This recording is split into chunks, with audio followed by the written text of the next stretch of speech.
Check me out now. Return of the smooth operator. Shotty on repeat.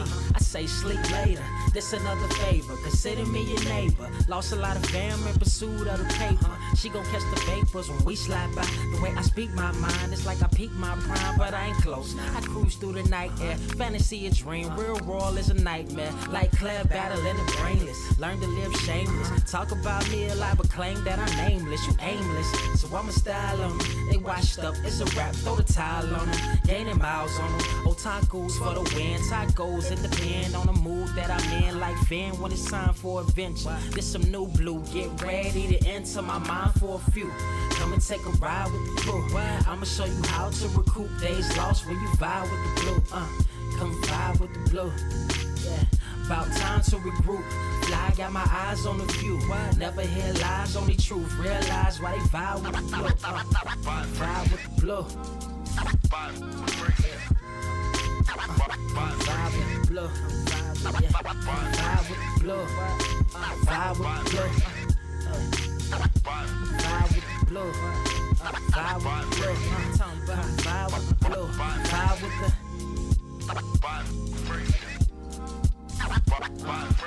vibe with the sky. Wait, you know the rest. I'm blessed. I see you frontin' like you ain't impressed, but I still get requests. I'm playing Zelda on the GameCube. I quit spamming my music. Don't ever try forcing the links. That's a high rule. The wind waker, Mother Nature on my side too, controlling the elements. Go and check my avatar. I'm arrows ahead. Get the point. Moving forward. The battle scars accumulated over time are reminders of what I went through as a minor. Made me a grinder. The trees broke down for this loose leaf. If life's a game of death, I'm Bruce Lee. Ooh wee, lose sleep on the regular, trying to get this word out. Then I crashed Nebula. Wish I had a very odd parent, maybe two, but it's cool. Everybody pays dues. Now it's time to make moves. Granny didn't raise me to lose. Think I'm in the mood for a cruise. Wanna ride? Come and vibe with the blue. Come vibe with the blue. Come vibe with the blue. Come vibe with the blue. Come vibe with the.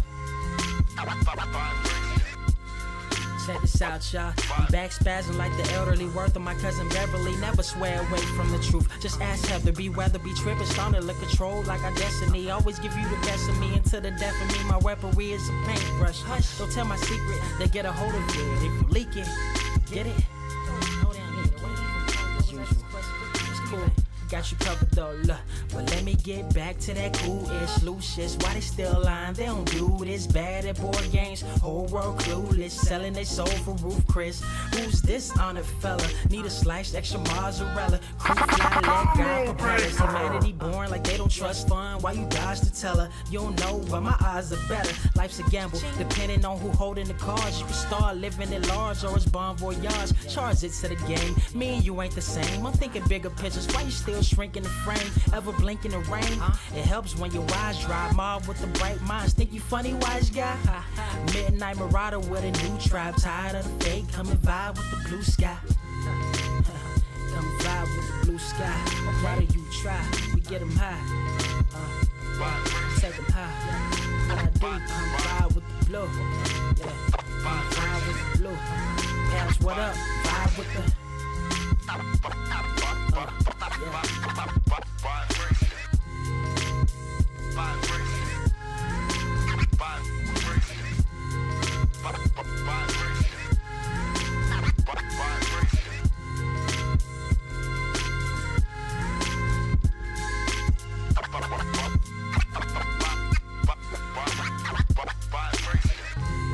Motherfucker, are you out of your damn mind?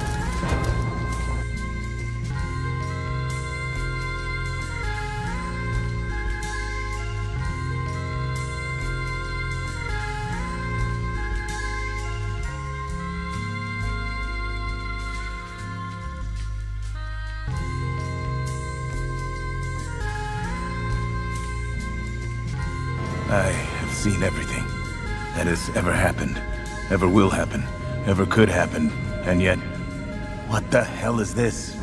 Are you ready?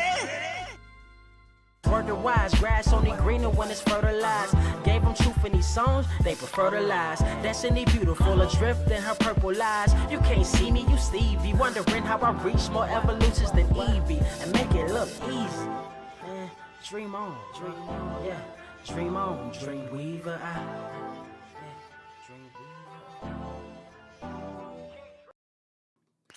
What is up, Earth's mightiest subscribers? It's your boy Ernie, Blur Without Fear. Got the homie Carter presents. Welcome to episode 261 of the Blerd Cave, the #1 comic book news stream on this or any other Earth on the multiverse that apparently gets started at 3 a.m.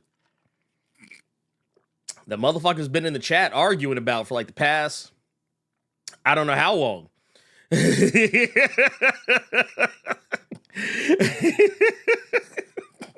But no, you can also find us on Spotify. You can find us on Google. You can find us on Amazon. You can find us on iHeartRadio. You can find us pretty much anywhere good podcasts may be found. This coffee's good as fuck, boy. That said, thank you, Urban Crown Prince, for that raid. We appreciate you, pimp. And we got a lot to talk about today, Carter. But before we do, how you doing? Man, look, I think I got some news that you would be very excited to hear. Ooh, wait. Did you say news? Like, is it? Yeah, but it's breaking more news? comic. Oh, Well, gotcha. Not breaking news, but more so, it's not going to be as arduous of a task for you to catch up on a certain book. Oh, I mean, I'm always down. Hell. All right, so clue me in, sir. Deal me in. All right. So I just recently got the new Burn trade. Yeah. Right. You feel? Are you feeling the new Burn? Are you feeling it? Is it Yes, a good burn? And you remember how you and I kept having conversations about, man, we got to catch up on New Burn, man. We got to catch up on New Burn, especially because the second trade that came out. It just dropped. Yeah, it's actually a top seller on in stock, which I thought was pretty funny. Like, the motherfuckers want that New Burn, boy. I forgot it was on in stock. Yeah, let me get on that. Hold on. Look at him. It's probably gonna be like $9 on in stock. I went into my comic shop to get the Penguin, and they sold out of that Penguin trade as soon as they opened. Damn. But we was like, man, we got to catch up on that New Burn, especially because the second trade is out. We can get that second trade so we can be ready when it come back. Right? Mm-hmm. Right. Wrong. That second trade, That's it. 16 issues, 2 trades, boom. That's it. You ain't even got far to go. You just got to get 2 trades. It's already out right now. Bye. Hey, you know what that means? What's that? That's a real ongoing. Oh shit. Sorry. I didn't mean to make it weird, y'all. I didn't mean to make it weird. Anyway, 2 volumes of New Burn have just been purchased. So there you go. Oh, Lord. There you go. There you go. I went ahead and did it. Y'all. I didn't have to, but I did it. I just want y'all to know I love Chip Zdarsky. Okay, so I just want to go ahead and say that we got some stuff to talk about. Yes. Now, Carter, you know me, man. You know me. You know how I operate, man. I think I do. I just want y'all to know that All right. Blerd Without Fear. Never let it be said that Blerd Without Fear does not come without his receipts. Ugh. Oh. He has receipts, y'all. He always has receipts. This is I never say anything without having a little bit of something to back it up. You know what I mean? You know what I'm saying? You know what I'm talking about? But you know what? I don't want anyone to think that once again, we're not on that Fox News bullshit. Okay? We're not on that bullshit. We're not out here talking about Michelle's arms. We're not out here talking about Obama's tan suit. We don't do that type of shit here. We don't do that type of shit here. We're not on that. We don't talk about Angel Reese crying. We don't talk about that. We don't spend way too much time talking about Caitlin Clark. We're not on that. Like I said, we're not on that Fox News bullshit. So, I can tell you what people are talking about. And they're talking about that Superman. Carter, have you been talking about that Superman? Have you seen the Superman? Have you seen our guy? Have you seen our guy, Carter? Mr. Corn Sweat. Have you seen him? And that's why I'm really trying not to look at him because of the way you say that goddamn last name here. Well, it's Corn Sweat, isn't it? Is that not how you say?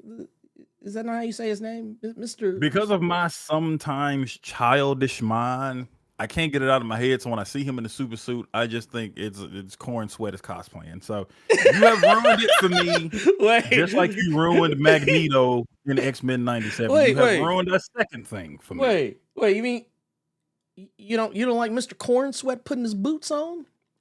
I thought that was a dope shot, but at the same time, I was like, damn, dog. You putting on your stilettos while several people are getting murdered by that High Immortal in the background. Look, it's a whole ass Viper beam going on behind you, and you just like, yeah, man. Like, he pressing the toe to make sure his foot all the way in there. Ain't no telling how many motherfuckers just got slaughtered by that eyeball. Oh yeah, man. Everybody catching that work. Come on. I don't know. I just don't, I'm not gonna lie, man. I don't understand the hate that this movie is getting. We hadn't even seen a trailer. Yeah. We ain't seen a trailer yet.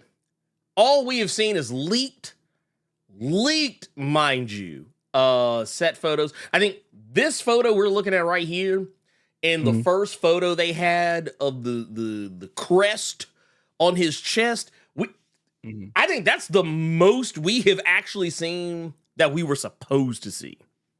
Yeah. I still have the same complaint that I always had since I've seen these images, and that's just, this is a Carter thing. I don't want the red tights anymore. I feel like we have moved past the red tights. That's fair. That's fair.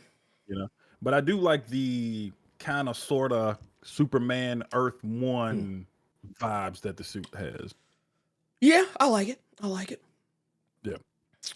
I like it. I mean, here's the thing. I don't mind. I'm not upset about any of this stuff. It doesn't bother me. I'm not going to sit up here and be insanely pressed about any of this. It just, I don't have it in me. I'm sorry. I just don't have it in me. But that said,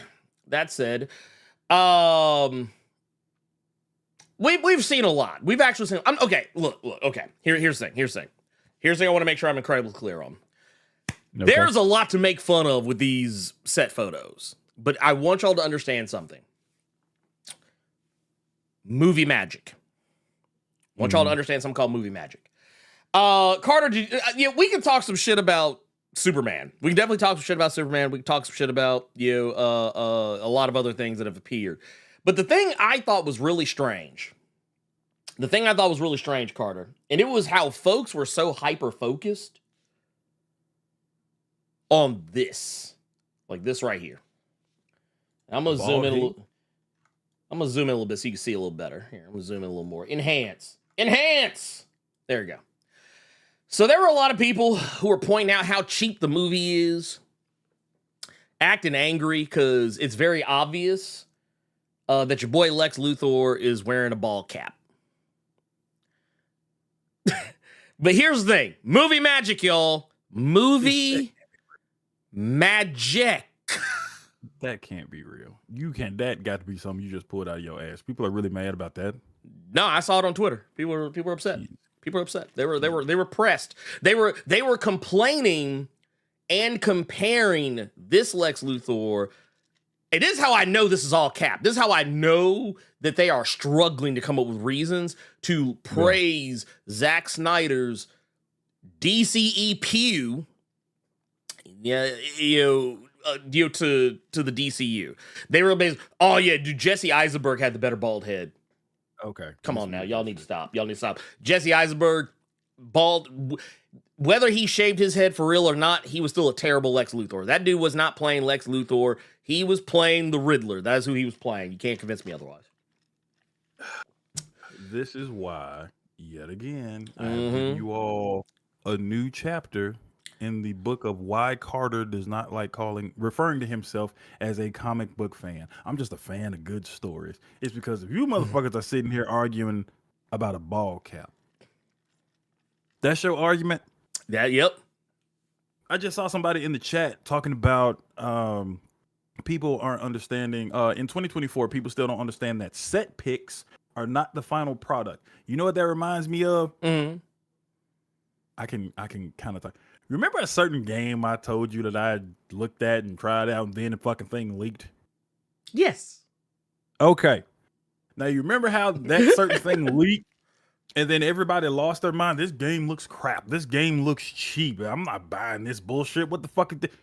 It's an alpha build. That is not the finished product. They still have 2, 3, however many years to finish a certain thing. Why are you judging it when they don't even have trees? They ain't even got cars fully made. Like, what the fuck are we doing here? Well, I'll take you a step further on that. I think people get the wrong impression of what alpha means. Because, beta tests have become more public in the last decade. So I think that people, when they think, oh, well, the beta, when we play the beta, it's already like, it's almost done. So alpha must mean the game is like pretty close. No. And alpha to a lot of these dummies means it's almost done too. Mm-hmm. That's what that is. Well, you remember the GTA 6. You remember the GTA 6 stuff, right? Yeah. Remember when like there was some leaks of that, and it was all like wireframes and shit. Yeah. And folks was like, "Oh man, this game looks like ass." And there was that one dude who like claimed to be a game developer and was like, "Well, I don't know about y'all, but when my games are in alpha, they look way better than this." I don't remember exactly what he said, but it was something to that effect. Yeah. And everybody in the game industry was clowning the fuck out of that dude, like showing off all their games in alpha. Like, come on now, stop. I would hate. See, and this is why I've told people before, like, you know what I would have really hated had been a thing back in the day? I would have been terrified if social media was as big as it is now back in the day. Like, here's the thing. Here, okay, clear-cut example, and we can keep it comic books. X-Men Origins Wolverine. Remember when that bootleg leak came out? Oh, yeah, no, 100%. I could guarantee you so many people will be on Twitter complaining to Fox and whoever else that this is what this movie look like now. I'm not finna go pay to see it. It's not even supposed to be on your bootleg websites on the Pirate Bay now. That is not the finished product. That is, you see what I'm saying? Bro, like, this is what we complaining about, dude. Something that is clearly not done. Like, this wasn't even supposed to be for your eyes, and you are judging it on that. Not to say the X-Men Origin Wolverine wasn't a fucking awful movie, but what I'm saying is, like, you bringing up the GTA stuff, me talking about, like I said, now Wolverine and now ball caps. It's funny you showed me that, because I random YouTube clip of and we can actually keep Smallville or Superman. The podcast that Tom Welling has with, I cannot remember the dude that played Lex, Michael Rosenbaum. Yeah, Michael Rosenbaum, yeah. And they were talking about how Michael Rosenbaum reprised the role of Lex Luthor in the very last episode of Smallville. Yes. But he didn't want to fucking cut his hair, so he had on a fucking ball cap. And he said so many people thought that, nope, he just shaved it. That is Lex. But nowadays you have so many people that are like, I knew it. You could tell. No, you couldn't. Shut up. First off, stop. I hate people like that. You know what? You didn't know a thing, bro. Shut your ass up. Like, I can't stand people like that. It's like I told somebody the other day. We were watching some movie, and they were like, man, that's some bad CG right there. And I was like, and I kind of leaned over to it because it was a movie I had watched before and I knew a lot about it. I just leaned over, was like, actually, this is practical. You just think it looks like CG because they use CG to enhance the lighting and background and bring the subject more into focus. I was like, this is an actual person. And they were like, it looks fake. Was that exactly? That's how you lost that argument. It looks CG because they actually did. Oh, so they use CG. Like I said, you was wrong. That's how people's goofy ass minds will work. You see what I'm saying? Oh no, I know, but I shut that down too. Oh no, but okay. I shut that down too because I was like, shit. Because I asked him, I said, hey, do you remember that scene from Avengers Endgame where Captain Marvel shows up and like her hair is like flowing in space? He was like, yeah. He said, do you think that was CG? He was like, no. And I was like, that was CG. The hair was CG. And he's like, oh. I was like, here's the thing. People think that they're so smart when it comes to the way movies are made now that they really aren't. Like like we have kind of like, yes, it's not to say people don't get it, but like 100%. Like I think lots of people do get it, but I think there's just some people, they think because they think they know some shit that they actually know. Like, no, you don't. Like you don't know how the sausage is made. So like, yeah, a lot of times, like hell, I had to point out to somebody not too terribly long ago that Robert Downey Jr. hasn't worn an Iron Man suit since like Iron Man 2. All he be having on is the chest piece. That's it. The rest of that armor is CG. That don't surprise me since you say you just have to tell somebody that this Brie Larson, nope, this just a whole ass white woman got all this Super Saiyan her. She just flying around all willy-nilly. Who the fuck cares? Oh, Thanos, yeah, that was actually just a big purple nigga over there. Like, come on, dog. Man, it was real. You know what? Let's stay back on point. Okay, Superman ball cap. Ernie, go. Yeah. Jeez. Oh no, that's all I had to say about it. It's just a ball cap. That's all it is. But I tell you what I will do. Yeah. Just to bring it back, a taste. We got a couple of super chats in here that I want to address. One from our birthday boy. Got our birthday boy up in here. Go Con Shuri's baby's father out here. I'm assuming just a little bit more so I can see a little better. Says, what up, Cave? It's your birthday boy. Speaking not much religious, but I thank God I woke up with breath in my lungs after the cave going to head out. F y'all talking about that Superman suit is fire. Go Shuri's baby father, I want to say happy birthday, but I also want to say if you're going out and about for your birthday, you are a grown man who probably has a card note. You are not a birthday boy. You are a birthday man. I'm gonna need you. Birthday boy. I see any pic with one of them little ass hats on your head and you like spitting into a whistler, I will ban you from the Discord. You are a grown ass man. Happy birthday. Happy birthday. I was going to say the same. Well, happy birthday. I don't. You can wear a birthday hat if you want to, man. I don't care. But I will say we're gonna drop the bomb for you. Yeah. We're gonna drop the bomb for you. Get your party on, pimp. If you want to wear a hat and do the little, man, you go right ahead. I would do it too. Just because I don't be giving a fuck. We also got another one here. We also got another one here. We actually got quite a few to take a look at. We got one here from our boy Gearless Mo out here with the 1999 super chat. Out here says, preach on, bros. Hey, you know we gonna do it, man. You know how we do. I feel like we need to pour one out for Gearless Mo and all of y'all playing that Elden Ring right now. Oh man, from these stories and rage compilations I have already seen, I'm gonna pray for y'all. Boy, y'all breaking too many controllers around here about that game. Ooh, Lord. You know what? It's wild to me because like I'm gonna be honest with you. I'm gonna tell you how it worked out for me. Mm-hmm. I just stopped playing that motherfucker because I was like, I'm not in the right headspace for this. Because it was the same thing with Bloodborne. I didn't enjoy the Bloodborne DLC the first time I played it. Like, it was just, I was like, it's whatever. It took me a while. Cause I was like, because here's the thing with From Software, and you can say I'm wrong, I don't give a fuck. From Software, when they make DLCs to their games, they always make them way harder than the base game. They always do. I saw them do this with Dark Souls 3. Okay. I saw them do this with Bloodborne. And now they're doing it with Elden Ring. I am not like it was one of those days, like there were some people who probably thought that I was complaining about it. No, I was just pointing out a fact. I was like, it was kind of like when I was doing the Blood Hunt number 4 video. I wasn't complaining about Jed McKay. I was just saying, oh, I see the opening thread.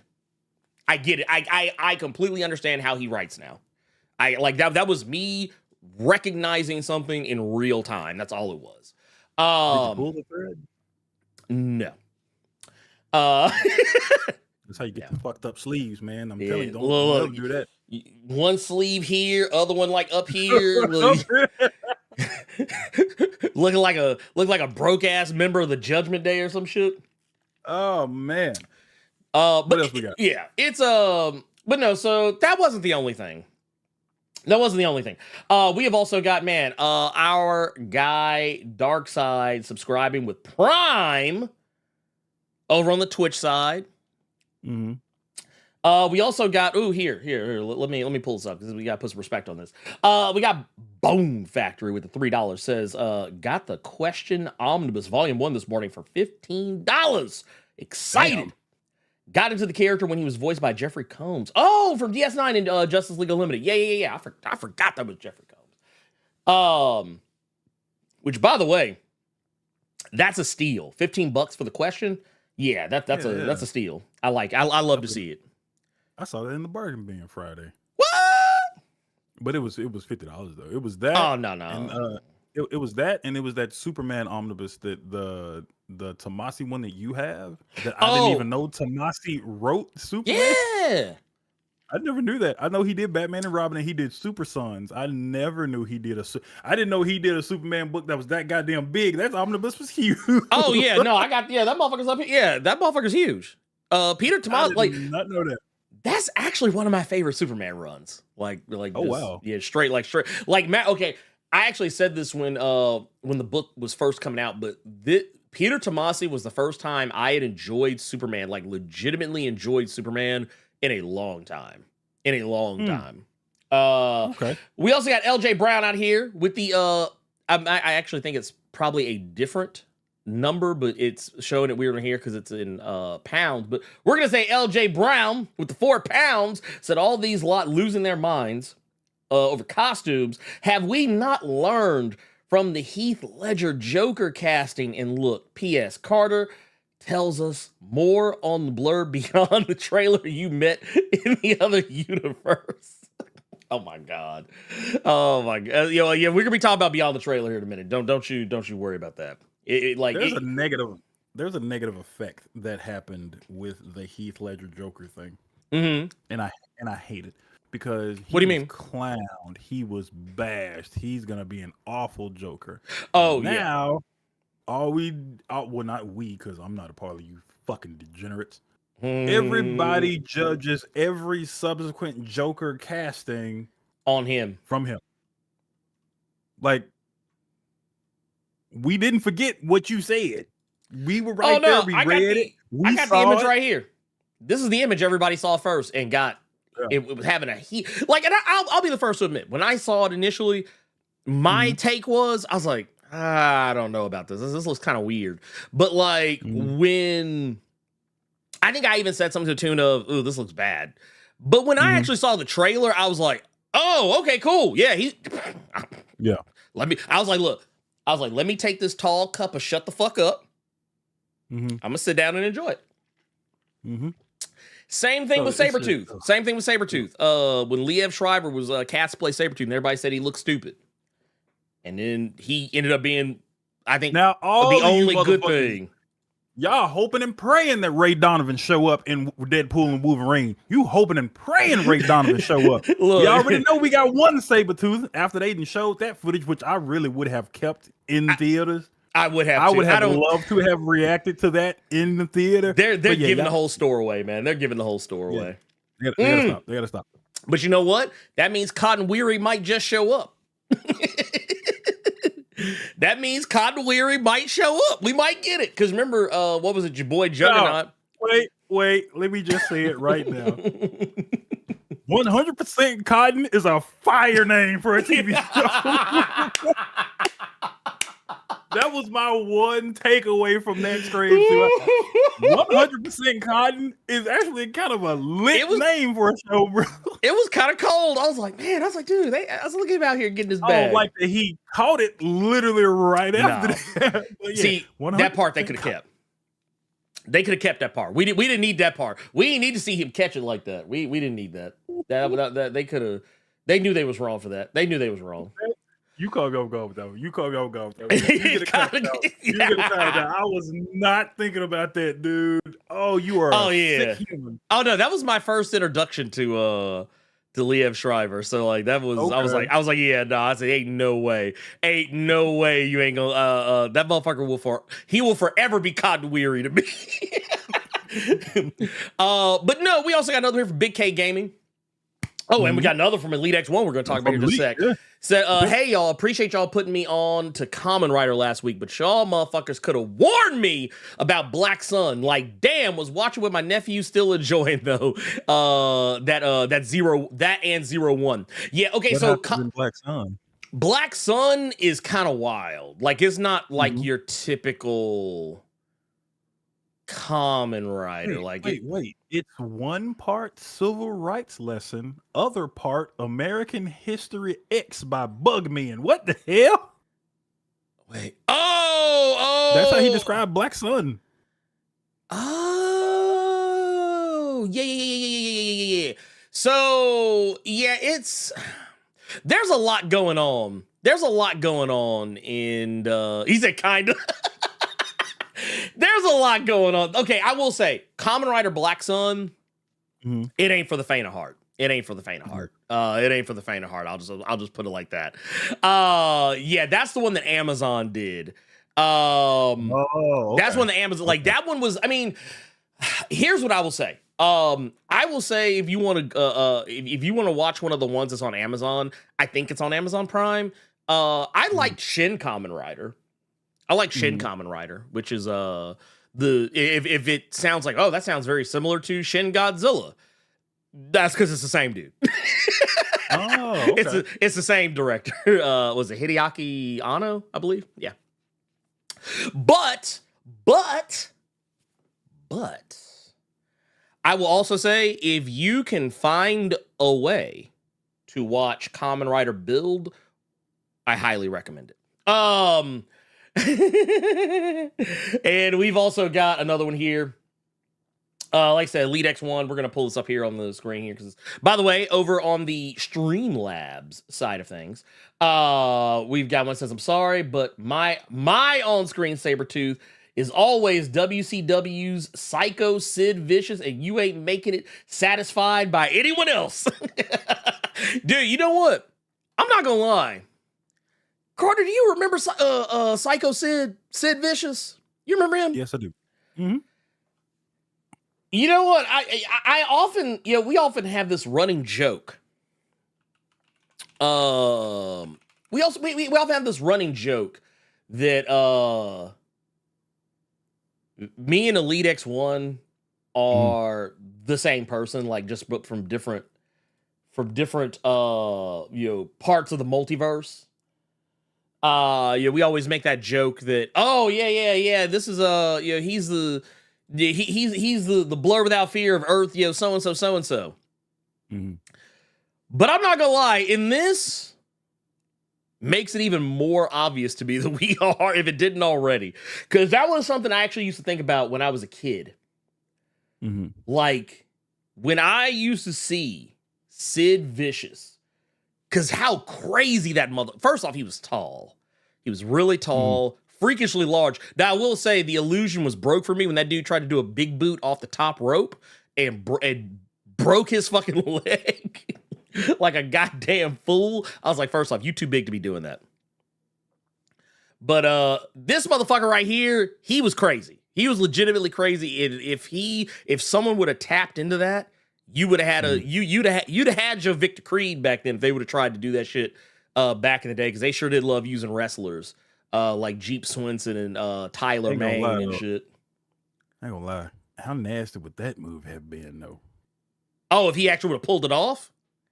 Well, no, that would have been the problem. He wouldn't have pulled it off, like because when you talk about Psycho Sid, I try to think back to that era. So, like, what if you had that Sabretooth interacting with old Dolph Frank Castle? That would have been disgusting. Oh no, that would have been disgusting. Who would have shot that movie? That would have been gross. Rob Tess said, do not go looking for that video. No, Hey, let me tell you something. I saw that shit when it happened, and it fucked my head up for like a week. I was like, talking about when he broke his leg. Yeah, I was like, now you can have him and Dolph Lundgren just walking around sewer for no damn reason, killing people while Louis Gossett Jr. was in the movie for reasons. Why was Frank Castle always meditating in the sewer butt naked? I just always had that question. Like, what was going on? Fucking degenerate. Anyway, you know what? We've gotten off base, so I'm gonna take us back. So another thing that happened with this is people are fucking idiots. So Carter, I'm sure you saw the set photo that everyone else saw. The one where everyone was of the belief that Superman had somehow crossed over into the boys universe. Everybody was saying, "Oh man, that's your boy, Black Noir over there. That's from damn super dude, James Gunn. That man's the GOAT. He out here. He got Superman crossed up with the 7. Is Butcher gonna show up? Where Butcher at? Where your boy Butcher? So the funny thing about this is one, wrong, incorrect. That is not who you think it is. That is not. I repeat, that is not Black Noir, aka Black. It is not who you think it is. Stop. Like y'all. This ain't him. This ain't your boy. This ain't Vaught's finest right here. This ain't the... Obviously, that is Snake Eyes from G.I. Joe. I can't stand y'all ass. Wait. You didn't know? Matter of fact, I don't know if you can see right there, right here, this Storm Shadow right here. Y'all didn't know? Y'all didn't know about that? And here's Jinx. This is the new Energon. This new Energon universe right here. Now I did see LJ Brown bring it up in the chat, and this is once the rumor kind of started, making its way around that it was the this motherfucker said Midnighter. Stop. Is that Frank? Is that Frank Grill? Yeah, that's him. That's him. Yeah. Crossbones. It's got crossbones. It show fuck is. It show fuck is. That's your boy, right? Matter of fact, here I got a better shot of him here. Here we go. There you go. That was a little bit better look at him. It's a little grainy, but well, actually, maybe this one's better. Here you go. It looked like he wearing the same shit he was wearing in the Purge Anarchy. Goddamn. That's your Punisher. That's your Punisher right there. Had they not gone the John Bernthal route, or the Crossbones route, or we just could have did a Johnny Storm where easy. No, you Captain America now. We didn't forget about them fantastic. Yeah, we don't talk about them. No. Yeah, you Captain America now. I feel like they could have made him a good. They could have made Frank Grill a good Frank Castle. That would have been. The Masked Man. The rumor around the campfire is that it's Ultraman, and I'm inclined to believe it because the U on his chest is bar for bar, word for word, the same U that is on Ultraman's chest in the comics. So, to me would make more sense than fucking Black Noir. So that must be. Are they just gonna like CG Cornsweat's head there, and that's why he's wearing that? Because I thought it had something to do with the Phantom Zone with Sister over in the bottom right there. I mean, I think it does. So I think it does too, to some degree. Mm-hmm. I think it does too, to some degree. Yeah. But I don't know who she's supposed to be. I didn't really look too terribly deep into this stuff because honestly, I just don't want to know. That's like, where I'm at. I'm right there with you. That's why I'm not looking any further into it. honestly, like I've only seen like quick shots and then I go do other shit because I actually want to watch this movie just to see if James Gunn can pull it off. So I haven't seen that many leaks. I didn't see the terrific stuff until our show notes. I didn't even know he was in the movie. Yeah, your boy showed up. He got caught out here with the fair play jacket on. He got caught. You can't miss that motherfucker. You really can't. So here's the thing. Here's the thing with this. So this is kind of what brings us to the thumbnail. Okay. This is what kind of brings us to the thumbnail. Okay. So yeah, the set photos got out there. And I'll say, before we do, just real quick, I want to get these out of the way because I want to debunk a little rumor. A rumor that started a while ago, and I'm pretty sure that she was the one who did it. Actually, no, we'll save it. We'll save it from when we actually talk about her proper. So the whole thing here is that, yeah, we see Mr. Terrific out here, which, to be fair, the only other Mr. Terrific I think I have ever seen in live action was this motherfucker. And while I'm sure he is a nice person, he was not a good Mr. Terrific. I'm just going to go ahead and just say that off top. They could have kept that Mr. Terrific. They could have kept that one. I didn't need this Mr. Terrific here. Also, I just always want to know, how'd that motherfucker go from having like a fucking teased out afro to having his hair braided up nice and tight? Somebody literally just asked in the chat. Yeah. What happened to the fast braids? Yeah, right. I couldn't believe that. I couldn't believe that when you said it because I said, okay, CW not that like cornball. And then I saw it and I was just like, you know what? I'm going to say this now. Go ahead, shoot. And then I'm going to let you have it. Right. I don't really feel like that's a character that can go live action. Just for that goofy ass reason right there. What talking about the whole package. Yeah. The whole Mr. Terrific done fell on the floor a few times. Somebody cart didn't hit it and knocked it in the wrong aisle. Somebody put that motherfucker in clearance at some point when it wasn't supposed to be. I don't know, dude. No, this motherfucker did not say the T-Spears is out here doing the hair. Lord, stop. The T-Spheres is doing the hair. Lord, stop. He from Timu. That's what look, let me tell y'all. Look, actually, you know what? From now on, this dude's name is Mr. Terrible. That's his name from now on. We just gonna let that ride. But no, what would you rather have? That one or the convergence joint? Or the one that just got out? Which one would you rather have? Oh man, that's so ugly.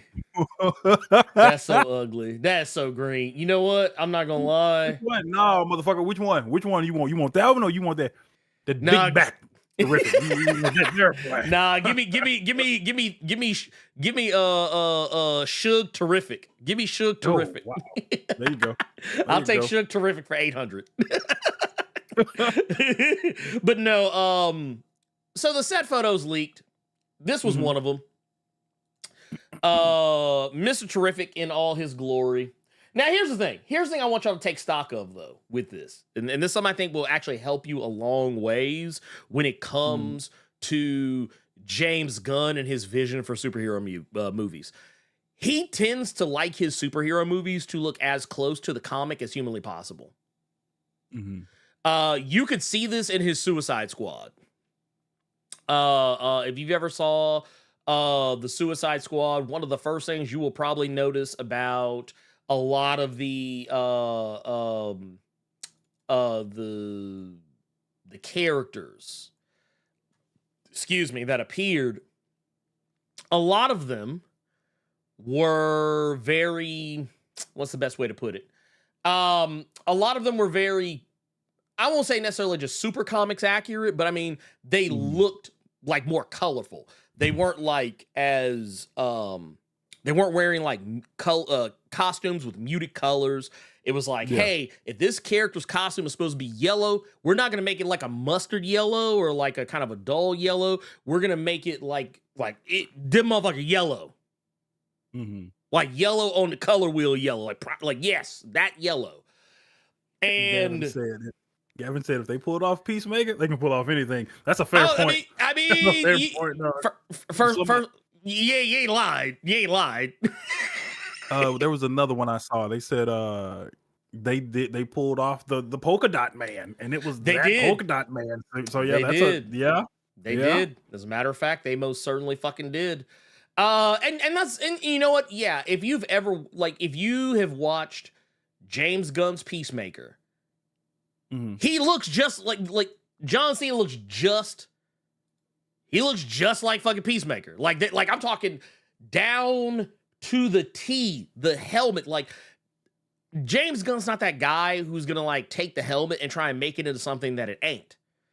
Like he's gonna make because I mean, if you look here, I want to pull up. I don't want to pull up anything recent because I want to make it very clear that this is a Peacemaker, like how close this is. So this is like what Peacemaker looked like in the comics, like before John Cena was ever, within a country mile. Before he was ever within a country mile of it. He said they made that metal bedpan ass helmet work. That's the thing. That's what I'm saying. That's why I trust James Gunn. He knows what he's doing. He knows that this shit is. He knows this shit's ridiculous. He knows that comic books are silly, that sometimes the characters look stupid. He gets it. He gets it. He says, you know what I'm gonna do? He says, I'm gonna take this shit. Look, I'm gonna take chicken shit and turn this shit to chicken salad. Look at this shit. Looks fucking cold. Made Peacemaker. Dude, James Gunn made Peacemaker a household name. Wasn't nobody checking for Peacemaker? Yeah, that's a fair point. Checking for him. Who really had on their bingo card that Peacemaker would be blowing up like this to be in a Mortal Kombat game? Like, think about that. For I don't need that look from you. That scared the shit out of me. Don't you ever do that look like I'm just saying. Keep your eyes squinted, sir. Don't you ever look at me like that again. What the hell that was? But no, like I'm just saying though, like he gets it. He understands. James Gunn understands the assignment. Yeah, he understands the assignment, y'all, and I think it is the best for all parties involved if we just let this motherfucker cook, let him do his thing, sit down, drink a tall glass of shut the fuck up, and wait till the movie come out. Now that I've said all this, let's get to the main event. I have said everything I've just said here because, well, for one, once again, Superman fans say the dumbest things. However, we also got some pretty idiotic shit from a commentator. A commentator some of you may or may not know. And if you don't know who she is, well, then, goddamn, I'm sorry. I'm about to ruin y'all's fucking weekend. I'm sorry. You know, everyone's go-to. Actually, yeah, you know what? Deck it out. It is actually, it's fans with air quotes. It's fans. So, yeah, let's go back to the... Here we go. We got, So can we please stop listening to Grace Randolph? Please? I think we're done. I think her shit's cooked. Let's just be honest. Can we just go and say right now her shit's cooked. Let's just stop. Grace Randolph, who some of you, like I said, God help you if you are familiar with her as a person. She is not fun. I have never enjoyed anything. I have never enjoyed anything. So you're gonna have to put me on game here. What did she do now because I don't watch Grace Randolph. I know who that person. I know who they are. You know she is. I know that. I think matter of fact, funny enough, I think it was James Gunn. She tried to say a certain thing was going to happen in one of his movies or a TV show, and he was just like, "No, boo boo, take a seat." So what you are talking about, I know exactly. And here's the thing: he's not even the only one who's done this to her. Okay, he's not even the only one who's done this to her. He has also.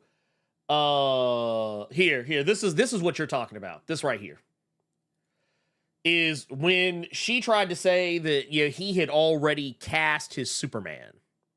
Okay. And he said, not true. Hadn't had a single talk with a single actor about the role, just making private list, prepping materials for auditions. He also dunked on her ass over a scoop that she claimed she had for Guardians of the Galaxy Volume 3. And he was like, no. Okay. No. So I say all this, I'm bringing all this up to say that yes, she's a clown. She's a clown. Disgrace Randolph is a clown. Before I even get to this part, because it bears saying, I want to make it clear here. The thing she says here, I'm not going to say that it's like so fucking racist that it's like, that she should be thrown in prison or some shit. I'm not saying that. But I'm definitely going to say casual racism is still racism. So here, let's bring it up. And I think everything should be queued up just right. Let's All right, so as for the hair, it's a little retro. I agree with CM. Wait, it's a little 70s, Pause. a little 60s. Yes, what? That's how she sounds? Yeah, that's how she sounds. I gotta turn the volume down. Yeah, she's okay. I'll be honest with you. I can't stand the sound of her voice. I can't. Like honestly, even before I got into being a comic book commentator, like when I had there were moments where I would stumble into her videos, and I remember one time I clicked on it because I was just curious. I was like, oh hey, there's a woman out here talking about comics. Ooh, let me go check this out. I want to see what she has to say. Because I was trying to be supportive. And when I clicked on the video and she started talking like that, I was like, oh yeah, I'm sorry. I'm not being funny. I'm not being low down. I real deal did not know she sounded like that. Holy. Okay, please continue. I will say this too. She has made a career off of just being trash. This is good to say right now. Okay. So I'm gonna start the video over just so we can here, let's go. All right, so as for the hair, it's a little retro. I agree with CM. It's a little 70s, a little 60s. It's a little black power, a little political in my opinion. But so here's the thing, and I'm gonna stop her right there because everything else she says after that does not fucking matter. She's saying this brother's hair is a little too black power. A little too black power. A little political. It's a little political. Interesting. I wonder what she means when she says political. I wonder what she means when she says black. Why did she just say he got some nigga hair? Why did she just say that? Why did she just say? I mean, I would have respected her more. I would have I would have respected her more if she said that as opposed to what she said. It's like that. Like, you know what it is? I disagree with you on that. I don't think you would have respected her more. I would have. I most certainly would have. See, I would have. Well, no, here's the thing. I don't like when people sugarcoat their racism. Like when they sugarcoat their racism and turn it into a dog whistle to try to appease to a certain audience, but at the same time, it leaves them room for plausible deniability in case they get called as a racist. No, I most certainly would respect her a lot more if she would have just said, yeah, he looks too much like a nigga to me. I'd have been like, okay. But at the same time, I want you to understand something, Carter. Just because that's how I would have respected her more doesn't mean that respect would be that high. That would be the difference between me saying that I respect her at my respect for her is at level -50 to saying it would be at negative level 49. That would be what it is. Had she said it the way you wanted her to say it, then you would have had to wait until Thursday to talk about this. Now that she said it in the goofy ass way she said it, now we have another topic to talk about for the Blerd Cave. So that's what I was talking about. Well, no, that's what I meant. Well, no, here's the thing though. We actually would have talked about this Thursday, except for the fact I just have way too much fun talking shit about Dr. Disrespect. So yeah, that was a thing. Listening to that that not like us remix about Dr. Disrespect was kind of lit. Not gonna lie. But yes, but here's the thing. I want to play it again for the people who think that I'm reaching when I say this. Here, let's go back a taste. 60s. It's a little black power, a little political in my opinion. You notice how she kind of stepped over what she was trying to say because she knew she was about to say something fucked up here. Let's take it back because I think y'all don't see where I'm coming from. She said blue. Yeah, she was 60s. It's a little black. Okay, I'm gonna take it back. Wait, did she say a little blue black? Wait, right here. A little blue black. Like right here, you see where her eye kind of cocks over for a little bit. She's actually at this moment. I've seen content creators do this.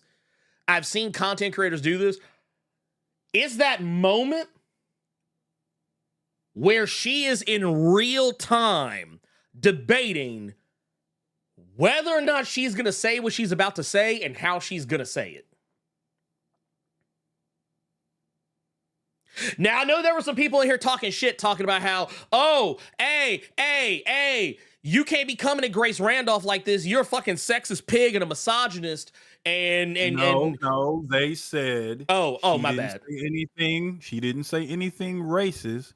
You're just trying to find something to be upset about. Blerd without fear. Oh, that's what it was. Damn pig. You just want to find something to be you want to find something negative about her because you have an issue with women. You don't like women. Never mind the fact that you procreated. Never mind that. I created a little woman. But no, you just hate women, you damn pig. You know what I say to that, Carter? You know what I say to that, Carter? What do you say to that?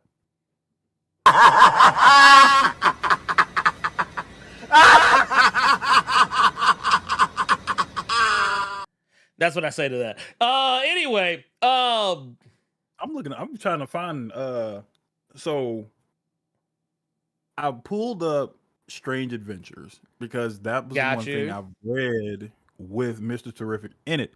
And the only thing that I would say about this is just that the hair is pretty much the same. It's just higher. It's just a high top almost. But yeah, well, he looks at this. Point being, he looks the same. This is his normal haircut.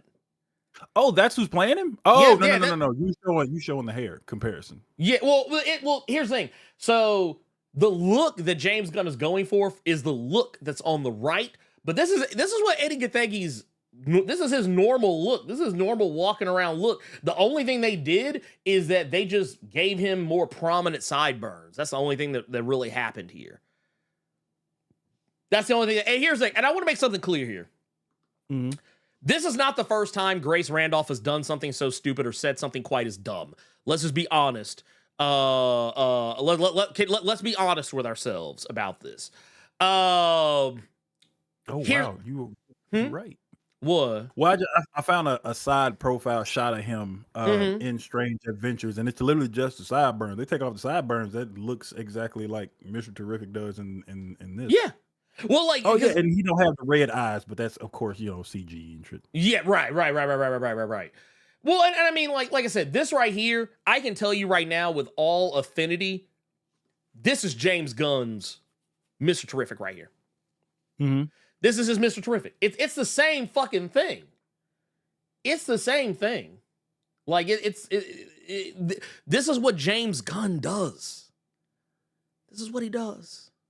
And I know some people don't want to hear me say it, but I mean, I'm gonna be honest with you. It is funny to me. It's funny to me that people take a look at this and say, "Oh yeah, this is political." Like this man, like here, I want to zoom in just a little bit. Him just standing there like that with some sideburns and like a tapered fro, like oh yeah, no, he's this is a little black power. It's a little too black power. Saying Look, it's political. Saying it's political is weird, but that fro is very Black Power. It's giving Tyler Perry wigs. oh no, I'm gonna tell you what's giving Tyler Perry wigs. I'm gonna tell you what's giving Tyler Perry wigs, Carter. Here. This shit right here. That's a Tyler Perry wig. So here's the thing. When I read that comment saying it's giving Tyler Perry wigs, I'm gonna tell you the first thing I thought of. You remember when Tyler Perry played Alex Cross? Oh yeah. That's the first thing because of how nasty that wig looked on his head, bro. You just could have been bald. You just could have been bald ass Tyler Perry without that piece. That was right. What the fuck did they put on Brian Cornsweat's head? It just looks like Clark Kent to me. What are you talking about? What's wrong with Clark Kent? What's wrong with the hair? They're called rat's nests. Oh, is that what that is? Oh, my bad. My bad. I'm sorry. But I mean, how obvious a wig is that? Like, that ain't his hair. That is not his hair. Please tell me that is not his hair. That is not his actual hair. Strange going on with his like. I feel like there's nothing in his glasses, but no. I mean, that looks like Clark Kent. Wait, the inquisitive mug with 100 bits. What did he say? I couldn't read it. Wait a minute here. Wait here. I got it.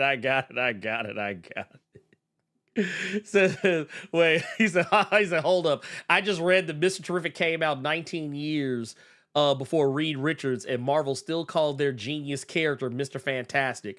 LMFAO shameless. So yeah, okay, so it was okay. So this is something I always like to point out about certain characters. Like sometimes the character you know today is not the character that they were like 50, 11 years ago or whatever. But back in the day, Mr. Terrific used to be white. A lot of people forget about it. I don't care about that part. I care about the fact.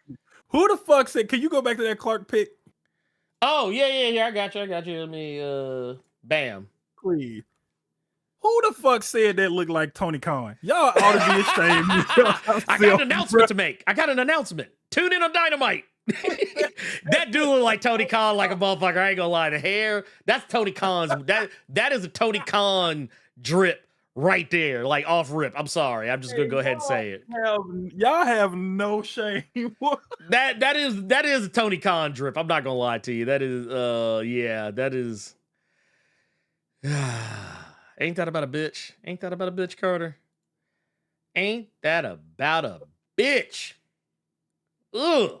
Hate it here. That motherfucker gonna make Mr. Terrific sign an NDA about the beatdown that's gonna happen. Look, I can tell you right now, this motherfucker right now is thinking up all the ways he can get Ricochet to AEW right now. This man is literally cooking up a contract right now to get Ricochet in AEW. He's booking the match right now. Ain't even signed him yet. He's already got the match booked. Look, he already got a James Gunn is all elite getting ready to come up. Oh, bro, no! I needed that laugh today. Ooh, oh yeah, I need it. I'm fucking crying. Wait a minute. Hold on. Wait. We got a discrepancy. We got a discrepancy here. Hold on. Wait a minute. We got a discrepancy. I don't appreciate this. I just saw somebody point this out. I don't appreciate it. Appreciate it not one little bit. I'm gonna need y'all to get right. We got 300. We got 369 motherfuckers in here. I see 139 likes. The math ain't mathing. Oh yeah, the math ain't mathing. It ain't mathing. I refuse. I'm just saying. We will try our best to get Tony Khan to get the Bucks. I don't know who are casted as the Bucks in this Superman film, but you will be super kicked with thumbtacks on if y'all don't get them lights up. Look, the new J's with the thumbtacks in the bottom. Got the thumbtacks in the sole. Of the shoe. I'm sorry, but I just look, man. I'm just saying, y'all. I'm just saying. But here's the thing. I want to get back to Grace, dumbass. Okay. So the funny thing to me about Grace Randolph is this isn't the first time she said some dumbass shit like this. She was the one that was raising all kinds of hell about what was it? The fucking what if, Marvel what if. She was complaining about Cohorty and Echo. That time I have he's like, oh well, we don't need the Echo TV show. We got her in What If. The fuck does that mean? Basically, she was making two things at the same time. You fucking goof. What? Yeah, exactly. Here, I'll just play it. I'll just play it. Just I'm gonna let Grace speak for herself on this one. And just like with Captain Carter in season 1, who's back here again, season 2 introduces another new character to the MCU, Cohorty, who is basically Tesseract Pocahontas. In fact, the beginning of her episode reminds me so much of the beginning of that Disney animated movie. Now, I wasn't sure about her at first. Hold on, first off, she just told me she didn't actually watch the What If episode. That's what she just told me. But carry on. We have this character and Echo who's coming up, right? But I have to say, Cohorty is super cool, and super powerful. So powerful. Some people I suspect will say she might be overpowered, but I mean, I don't know. It's so cool to watch her work. I don't care. So now I'm like, do we really need Echo now that we have Cohorty? I mean, sure, of course, we could keep both characters. It would be wonderful to have more than one Native American character. In fact, there are multiple characters in the Cohorty episode that I think have potential. But, well, I can't give anything away about Echo, but when you see Echo, you will see that these two characters have striking similarities from their backgrounds to their power sets, and they do seem repetitive. Okay, first off, they don't have the same power. They don't have the same power. And she just literally sat up here and said, oh, they have very similar backgrounds. Bitch, that's because they Native American. Wow. So wait. So now you telling me if Blue Marvel show up in MCU, are you gonna be serious talking about some? Well, his background is really similar to Sam Wilson's. Bitch, get up out of here. Bitch, get up out of here. Bitch, go somewhere. Go. Actually, dude, this woman is a psyop. This woman is a psyop. She's a psyop, 100%. She's a psyop, man. Y'all don't ruin that game for me. I really enjoy a psyop. Don't ruin that game for me by saying that. Don't do that. With my mind.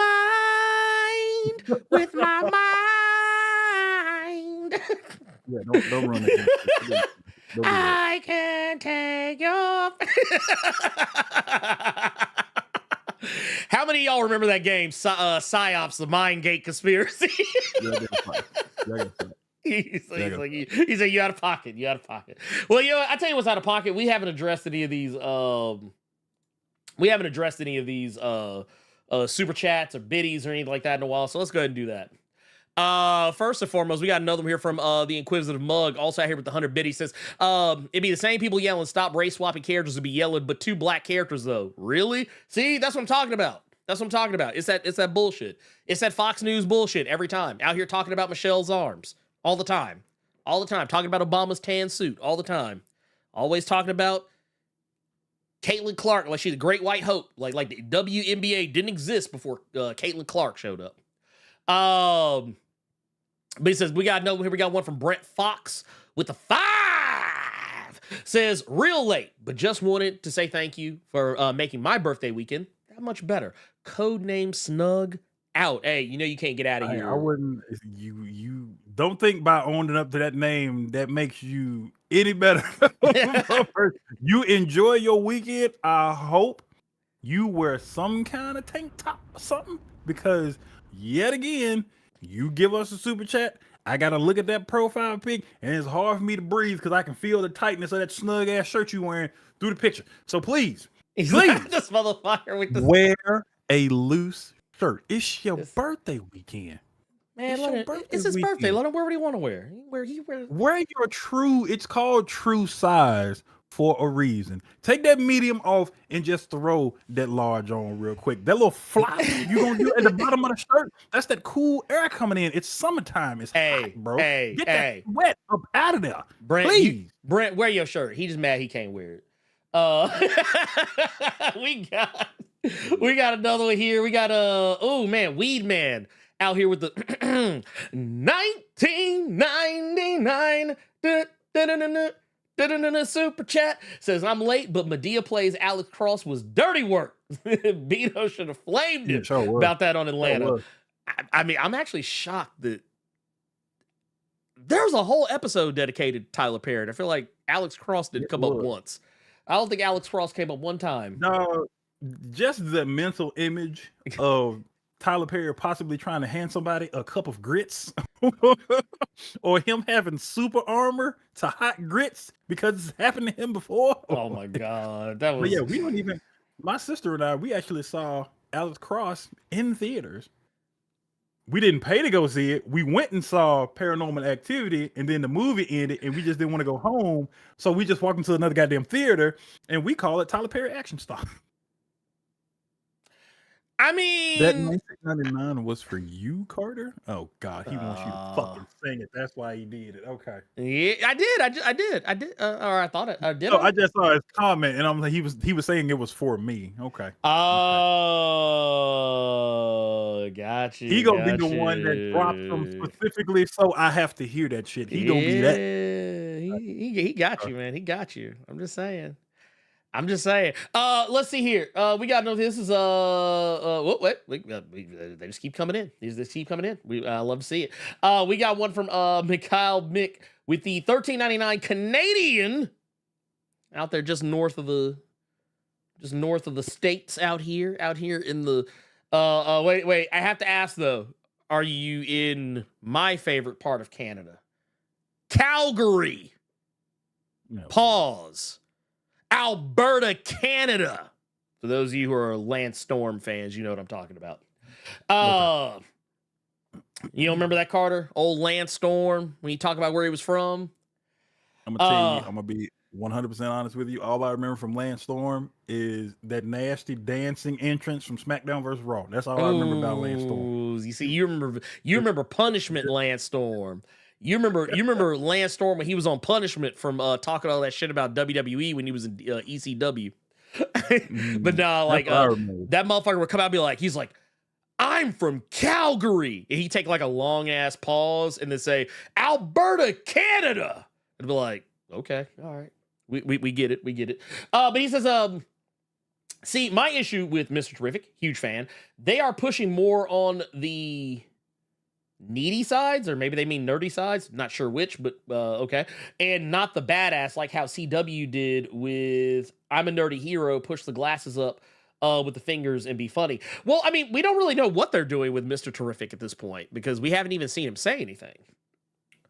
That's kind of more to my point. We haven't seen what Eddie Gathegi is going to be doing with this character. We haven't heard anything of him.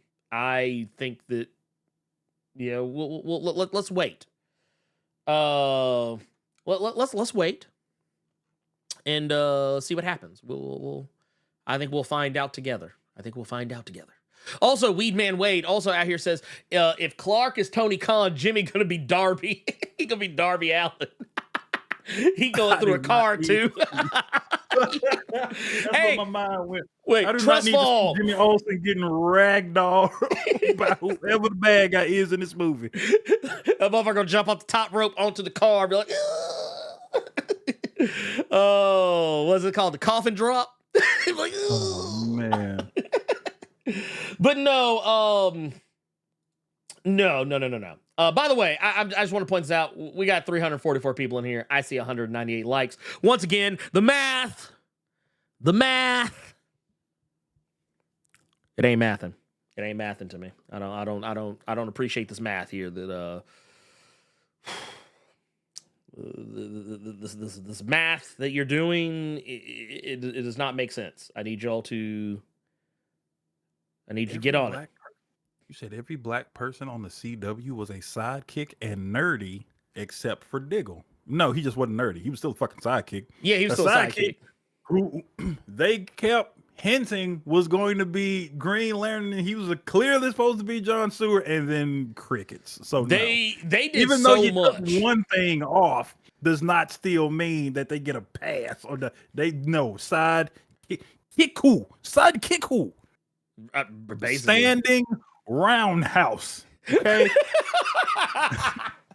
Get the fuck out of here. Get the fuck out of here. I was going to say, first off, not only did they keep they literally, even down to the point where they revealed that his his last name wasn't even really Diggle, and then later on you find out this man got a whole daddy in his life named Colonel Stewart. We remember. Oh, we yeah. remember. Oh, yeah. Y'all introduced him in the comics. They added that was clearly Diggle from the CW show. They incorporated him into the Arrow stuff. Like right before Jeff Lemire got onto that book with Andrea Sorrentino. I remember. We remember Mojo Quid. Thank you for resubbing. Yeah, also, yes. We got out here with the resub. Man, Mr. GP out here resub. Man, love to see it, man. Love to see it. Love to see it. Okay. Oh, I see why. It's because it's our boy. It's our boy. I am Gregor D over here, out here gifting 5 subs. Out here.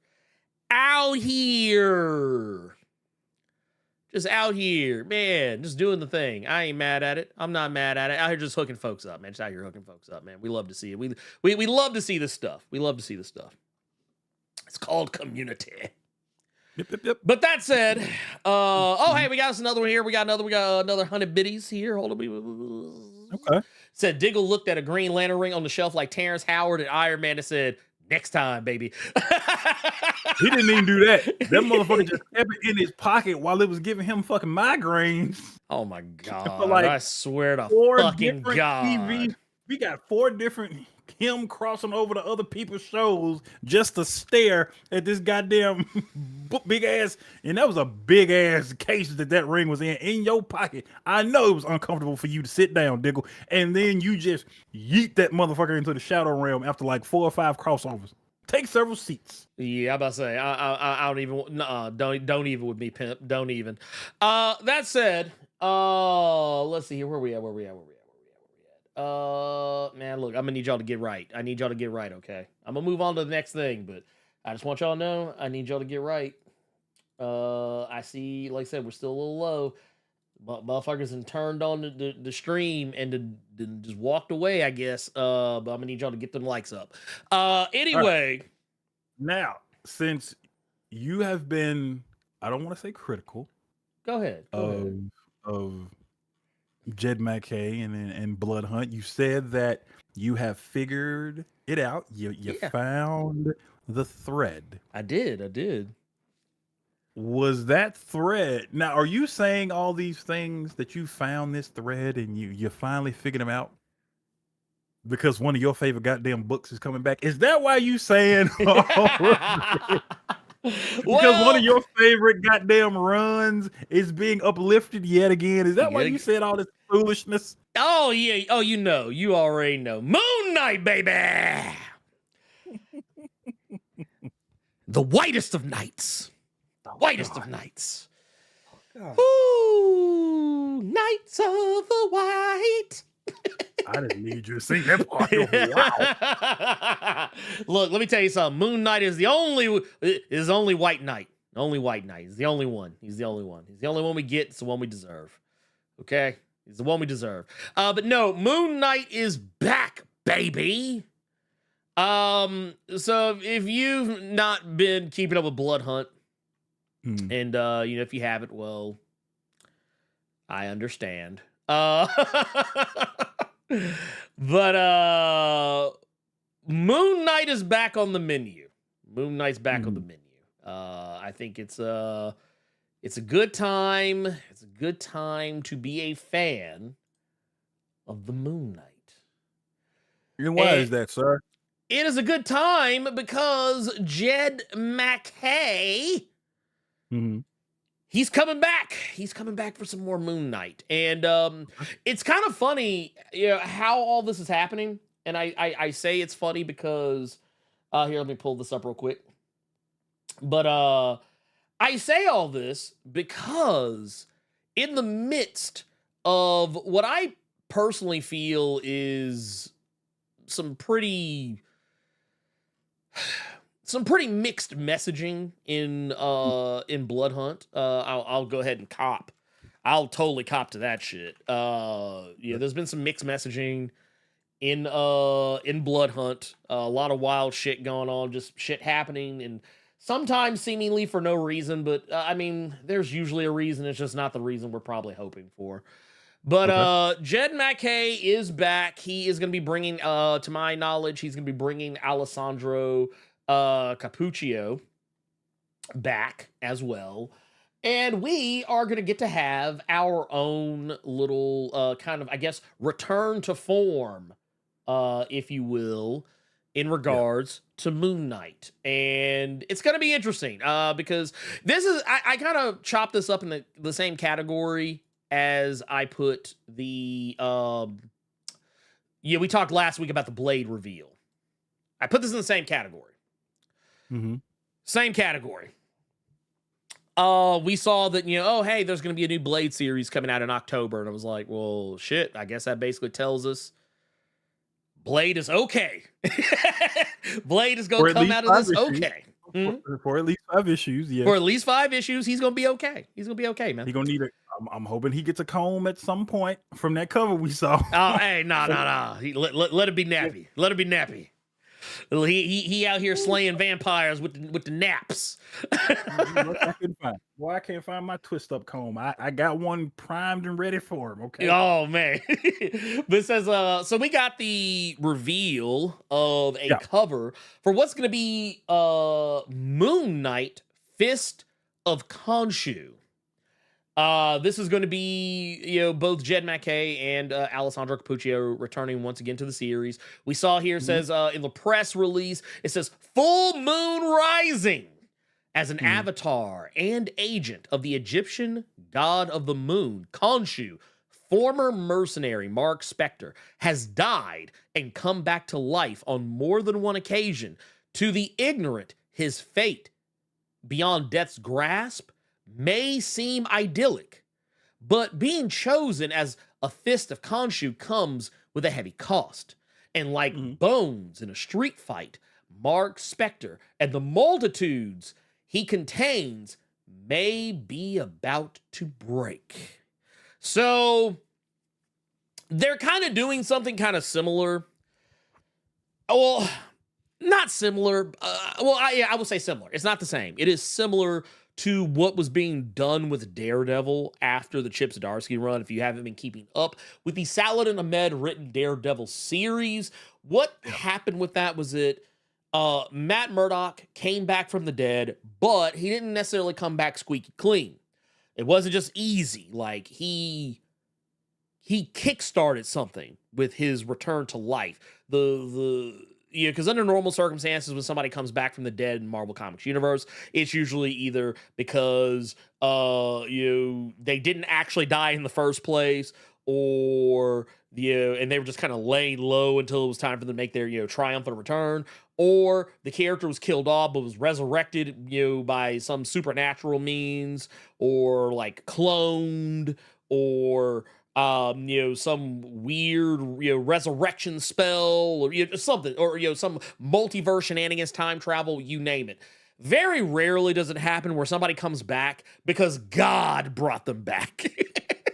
So in order for that to be a thing, there had to be some, dire consequences that, Matt has to suffer in his return. I feel like they're going to be doing something kind of similar with this, with Moon Knight. Like, not saying that, like, he's going to have the 7 deadly sins coming after him or whatever. But he is very likely, it's going to have done something to his personalities. It seems like there's going to be something that's going to happen that's may cause a split or a shift in his personalities. It's hard to say. But once again, this is Jed MacKay, so I don't know why the fuck I'm trying to predict this shit. It's going to be some fucking weird-ass fucking deep cut shit, and it's going to be great, but ain't nobody going to see this shit coming. So let's just be honest with ourselves. No one is going to know. No one is going to know until the day it is released, and I am fine with that. Okay, I'm fine with that. It is. I think trying to predict what Jed MacKay is thinking is a fool's errand at all times. But that said, Carter, have you gone back and read any of Jed MacKay's Moon Knight? Boy, no. I was You might like it. I think you would like it. I actually think you would like it. Well, so I wasn't that far gone from a lot of what I did read. Yes. But it was actually funny. I actually saw a complete collection of the Lemire stuff before Jed MacKay came. So I'd been reading that, and then I started to start over the Jed MacKay stuff. And it was solid all around. I had to get used to the other characters, and I'm wondering if he's going to do that with these books, because these books are about Moon Knight as much as they are about everybody else that he has around him. The Midnight Mission. And we were talking about, the CW shows earlier, and that's basically what the Moon Knight book became to me, was a CW show. And I don't mean that in a negative stance. I just mean it more so as it's not just him solo dolo. First the Arrow show started, it was just Oliver killing motherfuckers left and right, and then he got a family around him. That's what Moon Knight basically did. So I'm wondering again if this book is going to be more so. Yeah, it's going to be about Moon Knight. It's going to be about Mark. It's going to be about Jake and whoever else. I saw somebody in the chat asking if maybe he'll have like new personalities or new people in his mind, which I hope is not the case. I think you can keep it pretty contained with the personalities that are in his mind and the team that he has around him. But when I will say, when I saw the Fist of Khonshu, I'm wondering if that might be an issue with Hunter's Moon. Why you say that? See, because now you can correct me if I'm wrong, and I don't. This is where my mind went when I saw the name of that title. I thought that he and Hunter's Moon were kind of, they made their peace, but Hunter's Moon was more so just trying to. He was said that he was really the Fist of Khonshu. Am I wrong in thinking? Well, okay, so you're both right and wrong at the same time. Okay. So if I remember correctly, Mark is the right hand of Khonshu. Hunter's Moon is considered the left hand of Khonshu. Gotcha. Okay. So they're supposed to keep each other in check. Okay, got you. But but that said, they've made their peace. They've made their peace. And basically, it's not to say that other Fists of Khonshu can't exist. But yeah, basically that was kind of like the thing that they had introduced, that Jed MacKay had introduced in his run. To my knowledge, was that you have this character over here who is very clearly, a Fist, but he is kind of operating on this side, and you have this guy over here who's operating on this side. And kind of the issue with Hunter's Moon and Mark at first was the fact that Hunter's Moon just felt that he wasn't a very good. He didn't feel Mark was a good Fist. To me. Yeah. Like he's like, oh, you turned on your father when he needed you most, during Age of Khonshu. Yeah, that was kind of where Hunter's Moon came from on that. Yeah, Hunter's Moon was basically on some, like, last time I checked, I was the man on these streets, basically. Right. So here's the one thing I do hope. I hope this is not something that is going to be very easily figured out. I hope that if it won't be. Saying that and you know what? Here's the thing, though, and that's what I'm joking. What? No, see, but here's what happened. I'm hoping this is not.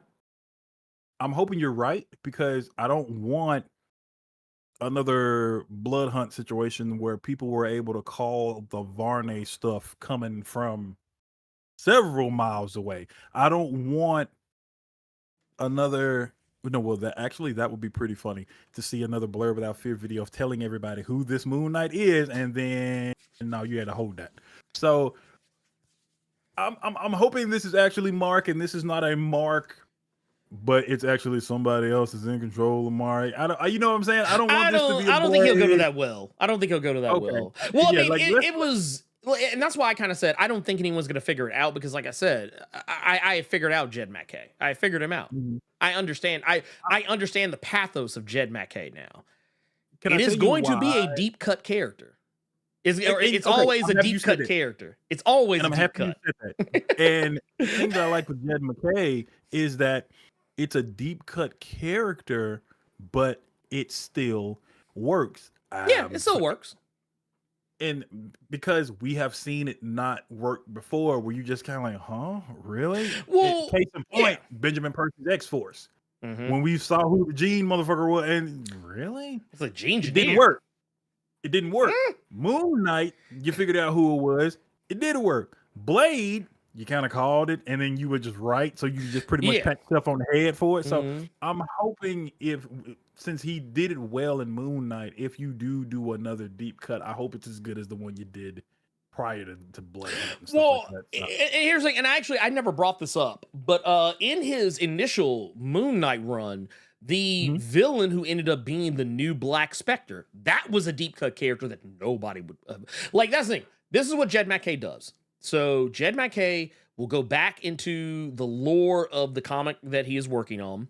And maybe he doesn't. Maybe it's just something because, like, he grew up a fan. So these are just things that are already fresh in his head. And he comes up with a story, case in point.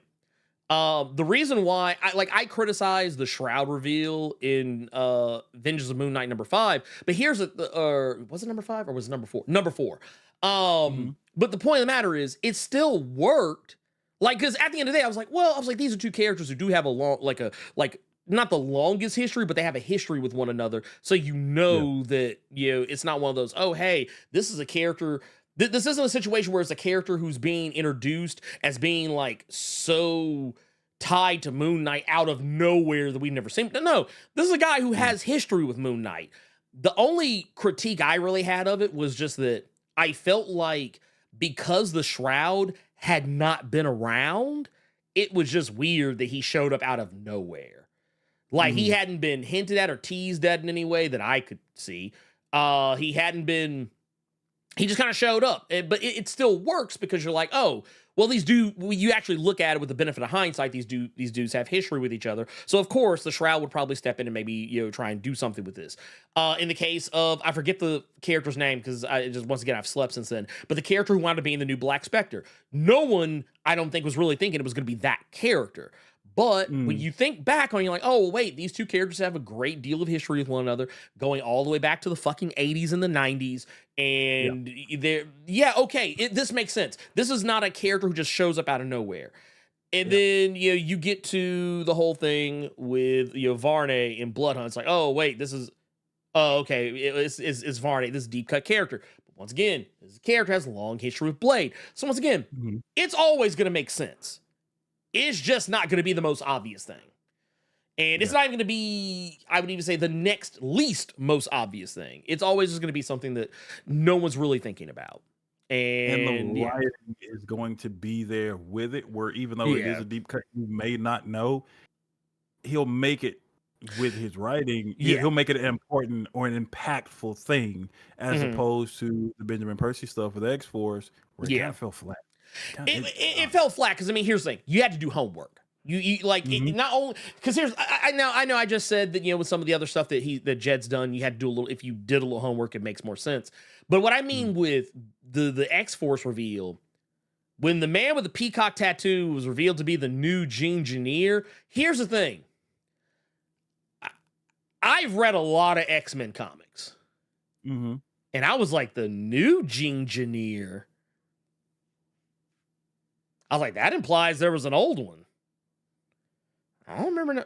And then, I actually went and looked him up, and I was like, oh. I was like, this motherfucker? I was like, this dude, what even? This is. I was like, this is a nobody. This is even it's different than with at least with the Shroud. I'm like, oh yeah, dude, the Shroud. Yeah, I remember. I know who the. Okay, yeah, cool. Varney. I know who Varney is. It's night and day fucking different. It's night and day fucking different from the X-Force stuff. So yeah, like I said, while it and I want to make it clear, it may seem like some people I'm trying to clown Jed McKay. I'm not. it was like what it was for me when I realized, how Hickman writes. Mm-hmm. It was like that. It's like that moment that you realize how a writer writes a story, and it just makes you better prepare for anything that they're going to do. It makes it a little harder for them to swerve you, but I mean, and I don't think the swerving is necessarily a good or bad thing. I think it's just a thing that is a part of writing. I mean, sometimes you do want to surprise people, but I feel like with this, I'm okay with getting swerved if it's a good swerve. I don't like getting swerved, but the swerve ain't hitting. Yeah. Exactly. Yeah, if the swerve ain't hitting, I don't want it. It's not impactful. These were impactful. Even if you know them, even if you don't, it was still impactful. So I will say that because I see the image of how his suit looks in its entirety. Oh, yeah. Here, I'm going to pull it up. And I did see someone in the chat say that they're assuming that, like, if this is Mark and he's coming back, he might be a little underpowered because that's some armor on. So with that being said, I'm gonna miss the suit. And I know a lot of y'all are gonna say, but there's other people in the Midnight Mission that wear the suit. I don't care. I wanted to see Mark. I think you'll still see it. Because I mean, because even in even in the Jed McKay run, where you would see him as Mr. Knight a lot. You only saw him as Moon Knight when he was out doing dirt. Yeah, that's what I mean. Like if because I'm going off of what Chad is saying, and then I'm looking at the suit itself. If this is armored and he might potentially come back a little bit weak, you can't put a whole lot of armor on a 3-piece suit. No. You really armor up the Kenneth and Coles, really. So that's all I mean with that. Yeah.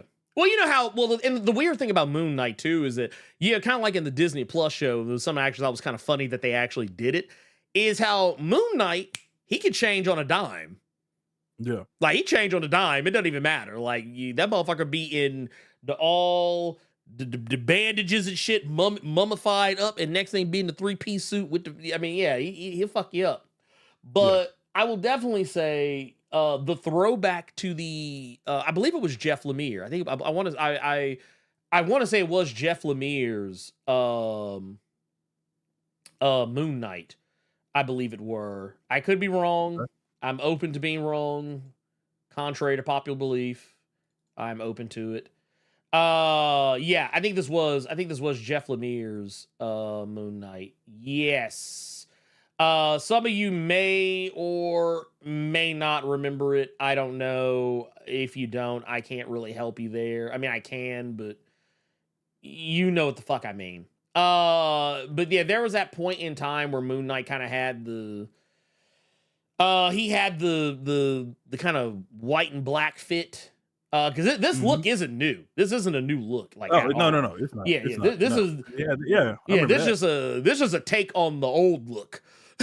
like on one of the older looks, but I like it. I mean, I personally always preferred the all white, but only for one specific reason. I preferred the all white because it was a part of one of my favorite aspects of Moon Knight, and it was the reasoning behind why he wore all white, because he said he wanted people to see him coming. Wanted people to see him. Yeah, he said, I'm not trying to hide. I want you to see my ass coming for you. That's why I like the that all white and the Mr. Knight suit, just because it really gave artists a chance to really kind of get the creative juices flowing, especially when it came to like getting the suit dirty, getting blood all over this icy white drip, So that's the aspects I thought was really cool. But yeah, that part, that's how you knew Moon Knight was crazy. He wants motherfuckers to see him walking down the street in the alleyway. So yeah. That was dope. Yeah. Which, I mean, I like it. I like it a lot. That said, Ernie's happy. I'm happy. I'm happy. Back. He's giddy. He's very giddy. Yes, I am. I'm happy. Like look, first off, it's always a good day when we got Moon Knight, baby. It's always a good day. It's always a good day when we got some Moon Knight, baby. You got to put an asterisk on that. It's a good day when you have well written. Well, okay, fine. You gotta say that part. Well written. I'll say it. Well written. Okay, because look, I'm gonna tell you right now. Yeah. Okay, you know what? Yeah, let me shut the fuck up because you know what? You just made me remember. There is some bad Moon Knight circulating out there. Right there. There's some bad Moon Knight circulating out there. Man, let me tell you something. Boy, some nasty runs just popped into your fucking head, didn't it? How was that book, man? That art is fire. I know, but how's the book, man? That art is fire. It's all right. It's all right. Thank you. Yeah, Declan. Yeah, it was Declan. Well, I'm trying. It was Declan's art. I think it was during the Jeff Lemire runs, more what I'm thinking. But that is correct. Which, by the way, did you see Declan on the Mystique book? I did not. Yeah, Declan got the Mystique book. Okay. He gonna be writing and drawing. Oh shit. Yeah, he's right. He's doing writing and art. I really, and I've said this before, but I really love that these artists are putting the colors down and just getting that black pen. Oh yeah, we're gonna write some stories right now. Oh yeah, we're good at showing them, but I want you to read them as well. I really like that. I love to see it. I love to see it, man. Yeah, That's why I haven't seen a bad one in the bunch yet. No, Matter of fact, I will say, oh my god, why am I blanking on the name of it? I'm blanking on the name of it. I'll have to pull it up. But Declan, if I'm not mistaken, I think he's got a book that just came out. I think I think he has a comic that just came out not too long ago. Oh my god, why am I blanking on that? What was it? No, is that? I think it was Old Dog. Nah, Old Dog. Or was it? Old Dog was not the newest thing. I know what you're talking about. Yeah, I just can't remember the name. I know exactly what you're talking about. Oh, I cannot remember. Yeah. Was it Sentinels? No. Sentinels is somebody else. That's Alex Packnadell. That's the one that's coming out later this year. No, it was it was Old Dog. It was Old Dog. It was you're talking about Old Dog? Yeah, it was Old Dog fire. Yeah, Old Dog is at Heat. Old Dog is at Heat. Yeah, Old Dog is at Heat. If you haven't read Old Dog, you might want to go do that. I actually, you know what's funny? I actually shot a bunch of videos yesterday. Because I was like, man, let me get on my shit. Yeah. So I shot a bunch of videos about some random and sundry non-Big Two books. They will probably get no views, but I'm doing it anyway. And I think I'm gonna add Old Dog to the list because that just reminded me. That's why I was so salty when you got that interview, because I wanted to talk to him about fucking Old Dog. I love that book. Well, you know what? Now that he's doing Mystique, we will get him back. We will get. I'm actually after the show is over, I'm gonna shoot him an email. Be like, hey, okay. I'm gonna shoot him an email. See what's up. Hey, Gavin said he has a story in the Old Dog anthology with Charles Soule. That's dope. Wait, get the fuck out of here. Hold on. Get the fuck out of here. Hold on. Wait, can I pull that? Yeah, here it is. Yeah. Hey, get it. Hey, wait. Let me. I'm gonna pull this up. I gotta do this. Hold on. Wait. Oh. Also, wait. Hold on. Wait. Said this other right here said found out a couple of weeks ago. Declan put my name in for the Moon Knight short thing. He just what? Look, Declan. Bruh. See, so here's the problem. Here. So now I got to deal with this from Gavin, just like I got to deal with it with Ernie. Because both of y'all both have this real nasty habit, and y'all swear y'all don't, because he just said Declan's my homie. Y'all got this real nasty habit of like just name dropping real quick that these are my people. Because Ernie's ass does. Look, he just said, yeah, I think I'm gonna shoot Declan an email. And now we got Declan's my homie. Y'all some dirty modes, bro. Y'all just got to put that quick jab in there real quick. Y'all can't stand y'all. We should. I promise. I got to just put that in there real quick. You know, just gotta slide that across the table real quick. I can't stand people. But no, I will say this. I highly recommend, if y'all have not done so, please go check out Old Dog. It is legit. It is not a superhero book. It is a more so it's a spy book kind of vibe. Yes.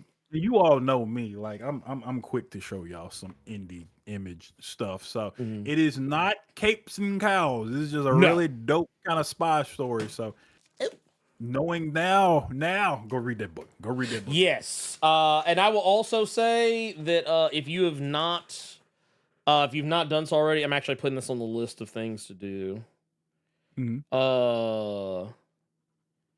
I have not done the all-female DC or Marvel yet, but now that you've reminded me, I put it. I just literally what you just saw me doing was me putting it on the list.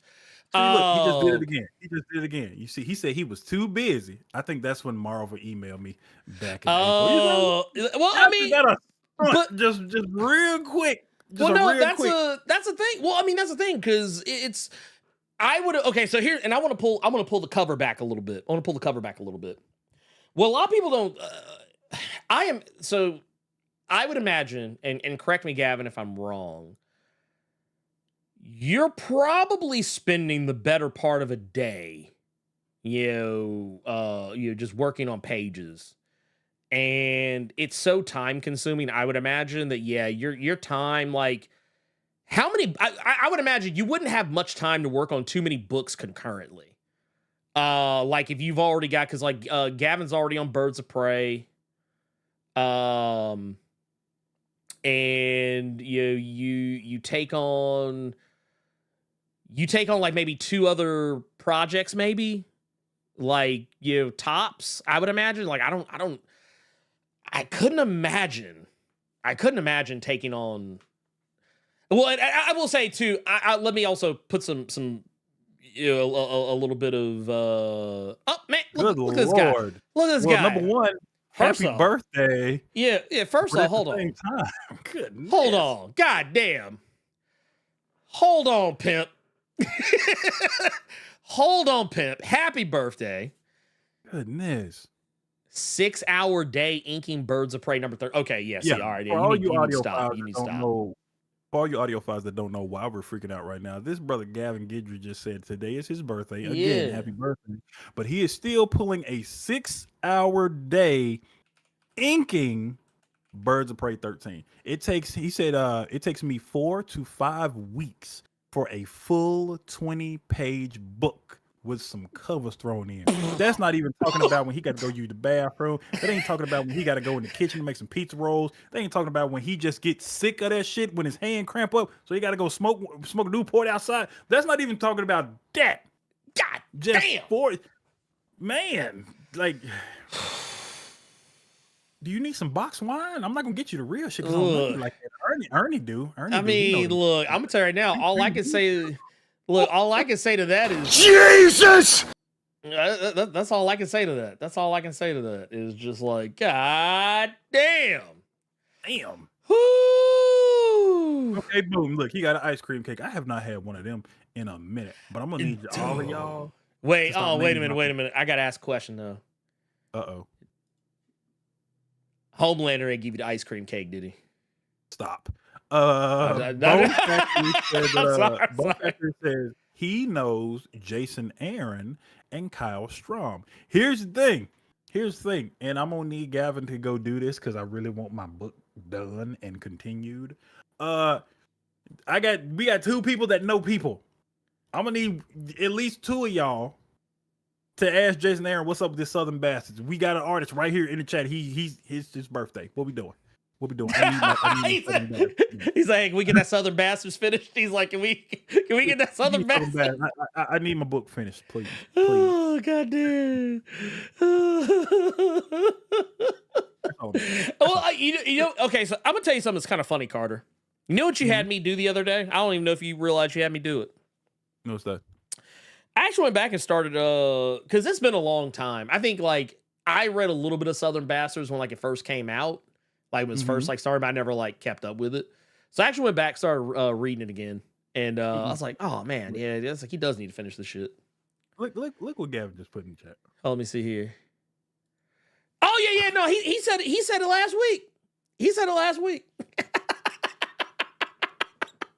But yeah, dude, I keep seeing the Southern Bastards trades at my local shop, and it just annoys me. Yeah, because they came out with a hardcover for the first 2 trades, but they never came out with the hardcover for 3 and 4. 3 and 4 is still just 2 trades, and I don't want to have never, ever. It was supposed to come out like I think 2-3 years ago, and it never came out. And I don't want a hardcover of a story on my shelf and then 2 trades. That's nasty. That's nah, I don't like that either. I don't like that either. But yeah, dude, like it never came out after that 4th trade.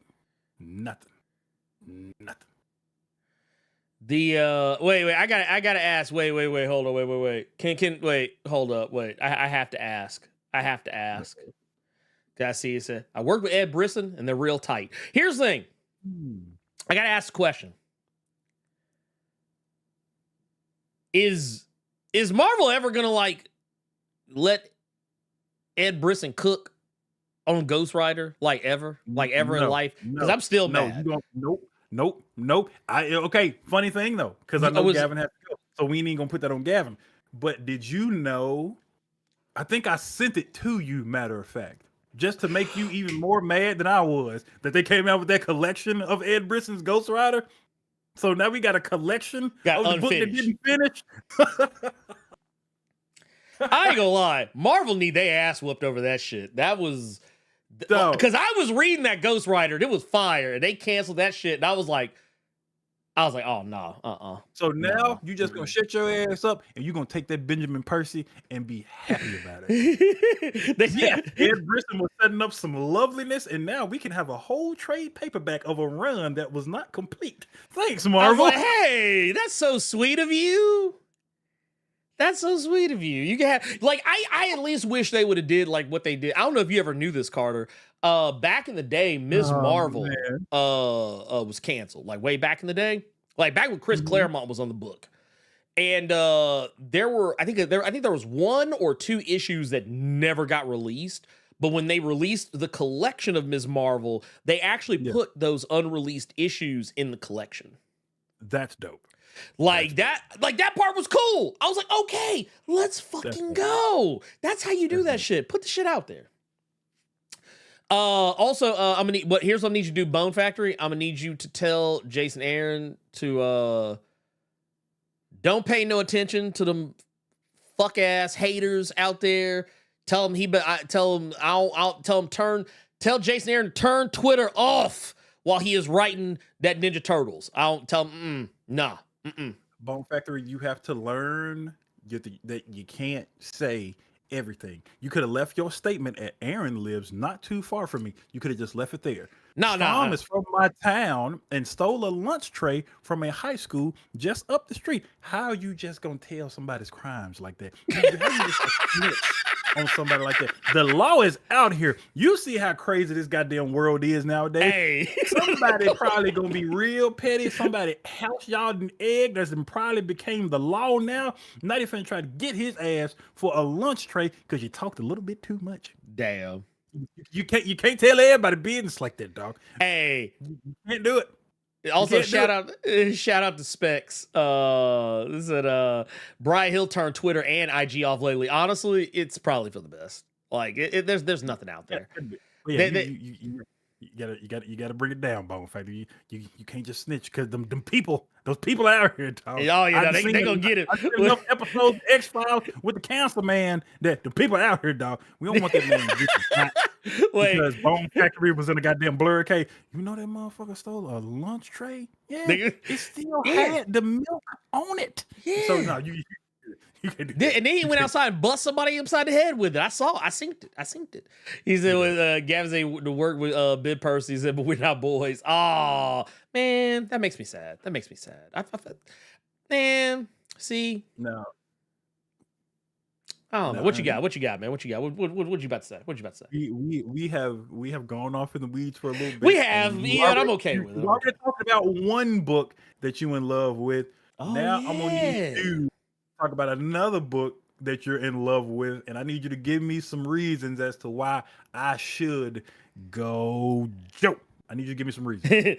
I'm not gonna lie, the whole time you were saying that, you was playing in the back of my head. What's that?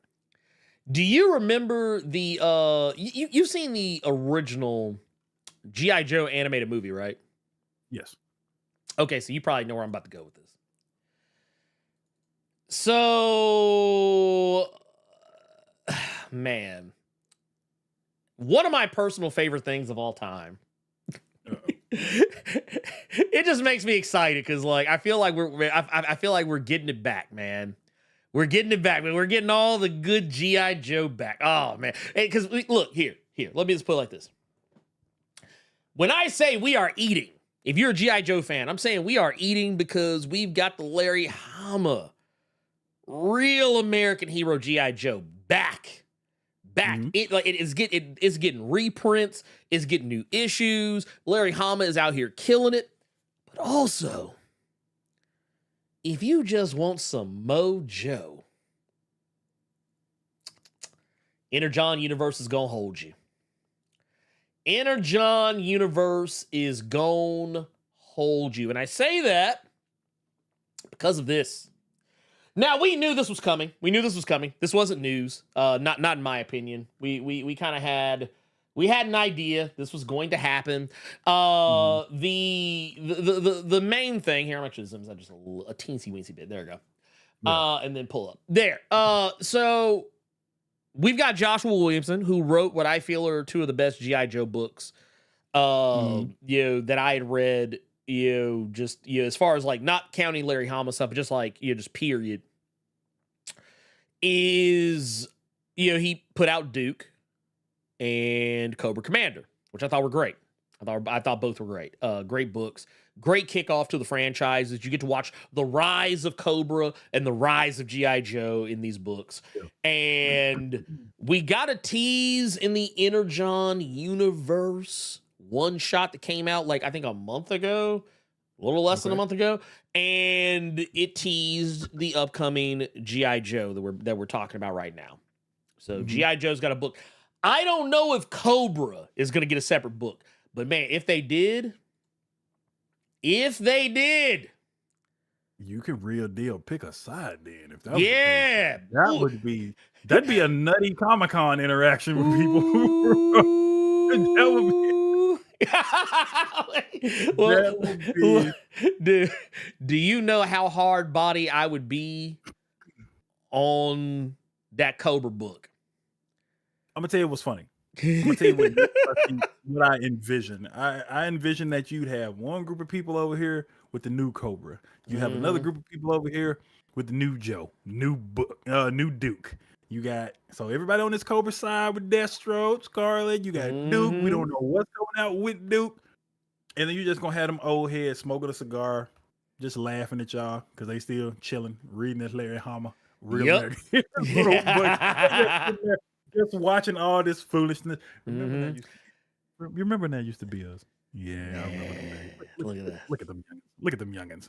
Look at them. Look at them. Just reading this Larry Hama real quick. Is that is that Baroness standing with Joes? Yes, that is Baroness. That is Baroness with the Joes. Why is Peter Rasputin in his unmetal form standing next to the Cobra Commander right now? That is Mercer. Thank you very much. One of my favorite G.I. Joe characters. Some of you might remember Mercer from the G.I. Joe movie. Mercer was the character that, for all intents and purposes, was, what's the best way to put it? Mercer was basically a Cobra operative first, and then defected to G.I. Joe. So I already like this character because it sounds like Starscream when he had his face turned in that Transformers Energon. Yeah, I just don't want to. I don't want to cry if this dude catches it one time like Starscream did, I still get mad and way too emotional at that Starscream death, dog. Dude, first off, if Sergeant Slaughter show up, it's over. It's over. Okay, it's over. Can I tell you? I just noticed What's that that? they're on top of a Transformer, right? I just noticed that. Yes. As a matter of fact, they are. Yep. Because basically what they're setting up, the Energon universe is gearing up for a war between the G.I. Joes and the Transformers and Cobra Law. Because the end of Cobra Commander is basically setting up Cobra Law to go after Cybertron. And then G.I. Joe is still trying to figure out what the fuck the Transformers are. Like, they still aren't even terribly sure if they are on the same side or not. Yeah.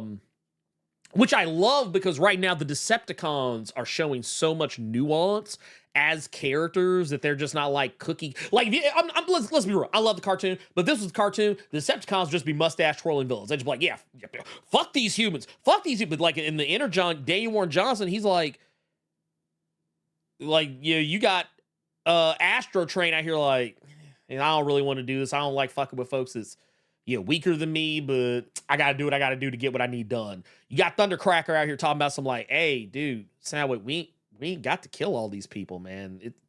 We did what we came here to do, and Soundwave like, nah, they got to go. They like, nah, I got to kill him. He's like, but I guess this is so good. This right here is what it's about for me. I like the fact that we're getting this nuance in these characters. Even on the G.I. Joe side of things, like, once again, Baroness, they are angling for her to be more of a Joe. We have also got the whole thing with there's a new character that is being introduced. There's a new character being introduced into the series that some people, I mean, I think you can probably kind of guess at where they're probably going with this. But yeah, this, just based on the press release, it says Skybound promises its G.I. Joe title will introduce a bold new vision of G.I. Joe and Cobra, seemingly picking up right where the publisher's Duke and Cobra Commander series left off, with both figureheads assembling new versions of their respective organizations. Conrad Hauser, codenamed Duke, has assembled a special force known as G.I. Joe to battle the rising power of the mysterious Cobra in the aftermath of the Autobots and Decepticons' arrival on Earth. But the enigmatic Cobra Commander has unleashed the power of Energon like never before. This is going to be cold. This shit's going to be cold. I'm sorry. But I love it. I guess I feel like more comfortable saying it now because it's been a couple of weeks, I think a week or two. But when Destro came out and my boys Tomax and Zymot showed up, I was like, all right, yeah, we can talk now. This is Cobra now. This is my Energon universe now. I was like, they're my boys. I love me some Tomax and Zymot. The motherfuckers were whole psychopaths, but I love them to death. Also, you got like Stalker front and center up here. You've got Rock and Roll and Clutch from the Duke series, just front and center. Not terribly sure who. I don't know if Cat Daddy there with the Winfield. I don't know. I got caught off guard. I don't know if Cat Daddy ever heard the Winfield is supposed to be Spirit. I don't know. I'm not going to speculate. But I'll just say this. Real quick. Yo, go ahead. Shoot. Since they're going so in with, Cobra Commander trying to go to Cybertron, and they're still the Joe's trying to figure out what the fuck the Transformers are and things like that. With all that going on, is the Transformers book about any of that shit, or is it more so we got this to deal with right now? We know of them, but we got this going on right now. Folks getting tombstone, German suplex. We know about the humans, but we got this going on, or is it more closer than that? It's a little bit. No, Well, he did. He did. He said, "You want me to ask?" I just caught that. No, Yeah. he did. I don't know if you. I saw it earlier too. I meant to say something about it earlier. But he said, "I can do this all day." But he said he was. He said he ran into Larry Hama the other day. Oh, yeah, he said I rode the shuttle to the airport with Larry Hama about 2 weeks ago. Yes, I can do this all day. I know everybody. Gavin said, you know what Gavin reminds me of? You remember? Okay, this is going to be just a mean thing. Remember Hustler Kid from Recess? That boy just opened his coat and had everything. Gavin is just the Hustler Kid of the comics right now. He can pull his coat out and he knows from everybody. He can go ahead and get your update on real quick. Gavin is the Hustler Kid right now. He said he's in the fantasy football league I run. Well, I mean, here's the thing. If anybody would be able to tell you, it would be Tom, because Tom Riley is the artist on this. So. Wow.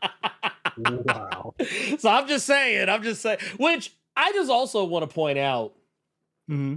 I just also want to point out that I'm actually glad to see, well, for one, Joshua Williamson kind of cutting back his workload, because he kind of implied that, like, because you remember we talked about this before with folks like saying, oh, he's going to be the new Spider-Man writer because he got off of Green Arrow and what was it, Batman and Robin. Yeah. And I was like, no, that motherfucker trying to cut his workload down. Like that's what that was. That dude, like Joshua Williamson has irons in the fire forever. Like I was like, bruh, I worry for that man's health some days. He is writing about I believe Josh was writing about 30% of the DC books. And then so here's what kind of had me concerned, because when he was doing Night Terrors, he was also like, as Night Terrors was coming out, I'm pretty sure he was already in the process of either writing or finishing writing Duke and Cobra Commander because of the timing of when they were announced and when they came out. And then I kind of had a sneaking suspicion he was going to wind up writing more stuff for the Energon universe, even though it hadn't been announced yet. And then that suspicion was confirmed when they were like, oh, yeah, well, he's doing G.I. Joe. And once again, I don't know if they're doing a Cobra book, but if they are, he might end up writing that too. So who knows? Yeah. But yeah, are the Transformers doing anything? Is Optimus looking for Duke to help his brother out? Okay, so they're all strictly just Autobots and Decepticons over here. Well, okay, so here's what's happening.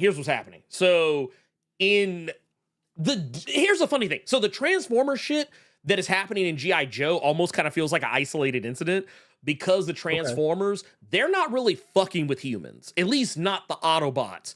It's the Decepticons. The Decepticons have been attacking the United States Air Force, the United States Navy.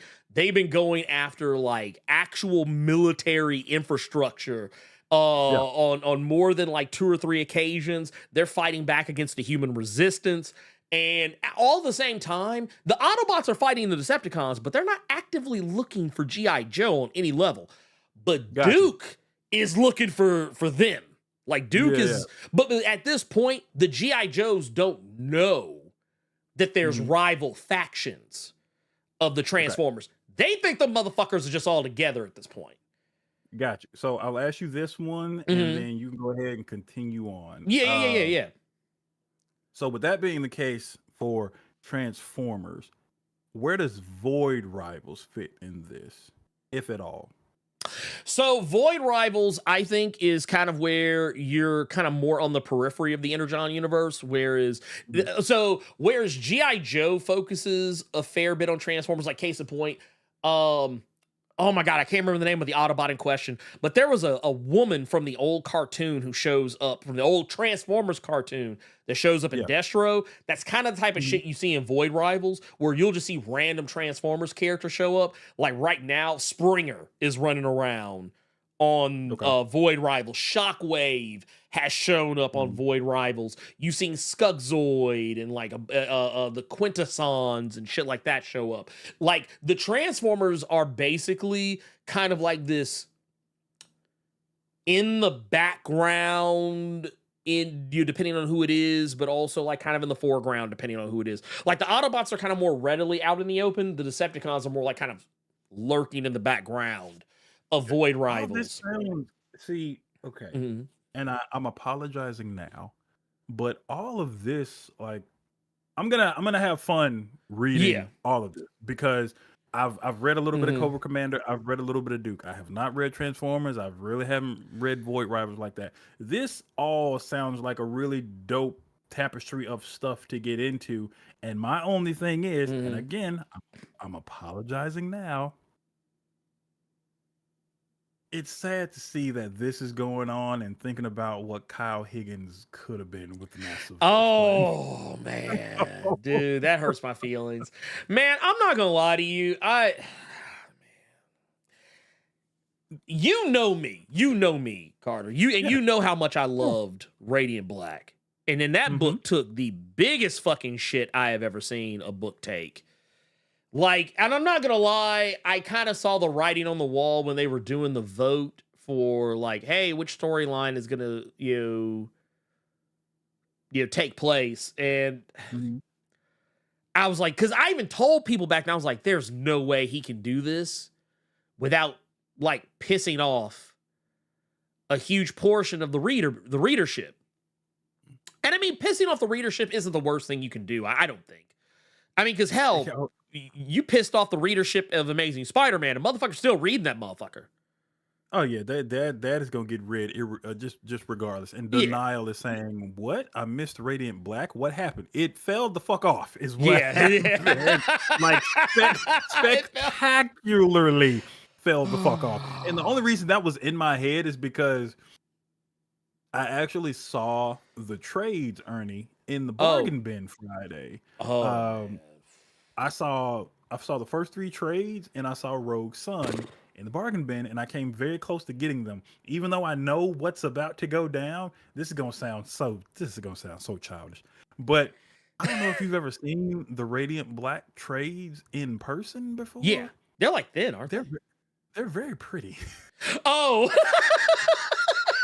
the colors and the art for those trades are beautiful as shit, and I almost bought them just for that, even though I know how downhill that shit is about to go. But yeah, man, just seeing everything that's happening with G.I. Joe and the Energon universe and Transformers, and then even if you are someone who Joshua Williamson ain't done nothing good since Birthright. I don't know how he gonna deal with this G.I. Joe. You still got Larry Hama doing a real American hero. So you really have all these different things you can kind of poke your fingers in to see how each and every pie tastes.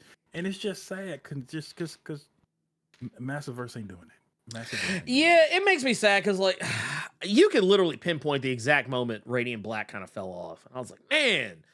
Dude, this book was like for like 20 some issues, that book was fire. And then like sucks because all these other Massiveverse books were affected. Because I don't hear anybody talking about Rogue Sun, and that book is still good. I don't hear. Nope. I haven't heard anybody talk about No One. I haven't heard a goddamn peep about Dead Lucky. So it's really sad how that one domino fell, and it truly affected everything else in that universe. Inferno Girl Red was supposed to be a part. I completely forgot about that. Yeah, Inferno Girl Red. It came and went. Shit. They came out with a pink one. I just thought about it. Yeah, Radiant Pink.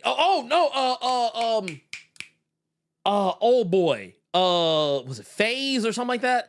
The one dude that was basically like, I mean, he wasn't the Green Ranger of the book, but he was basically kind of like supposed to be like the Green Ranger of Radiant Black. He had like a one shot or a mini or something, and I forgot about it until not too long ago. That's god damn.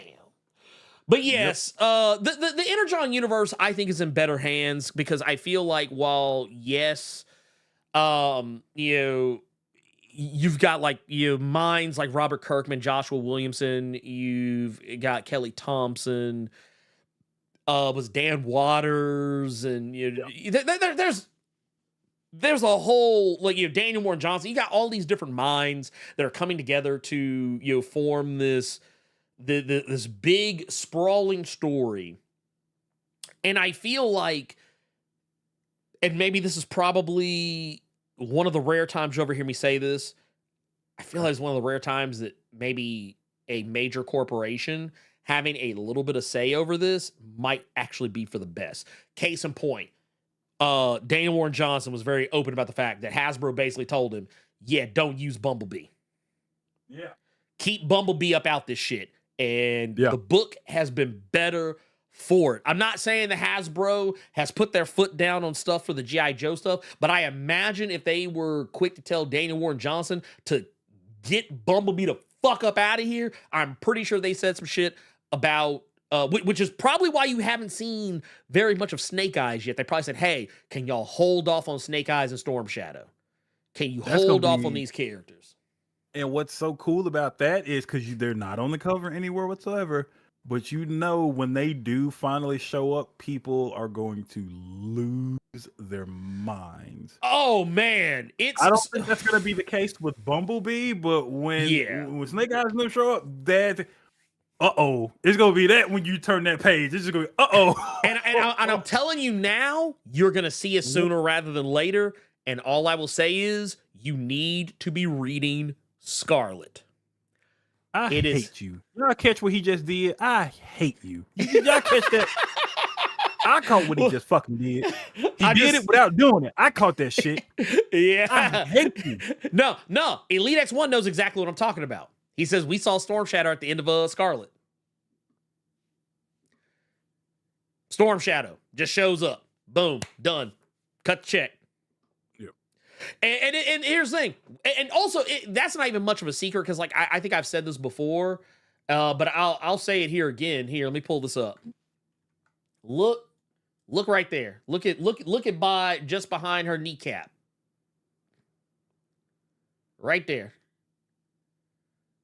That's the logo for the clan that both Snake Eyes and Storm Shadow belong to. And you can even see in the background, like back in here, you can see that that ninja fortress that they got. So yeah. That's why I keep telling people, man. The Scarlet book literally tells you on the front cover who is going to be showing up. They let you know off rip. You need, like, and here's the thing.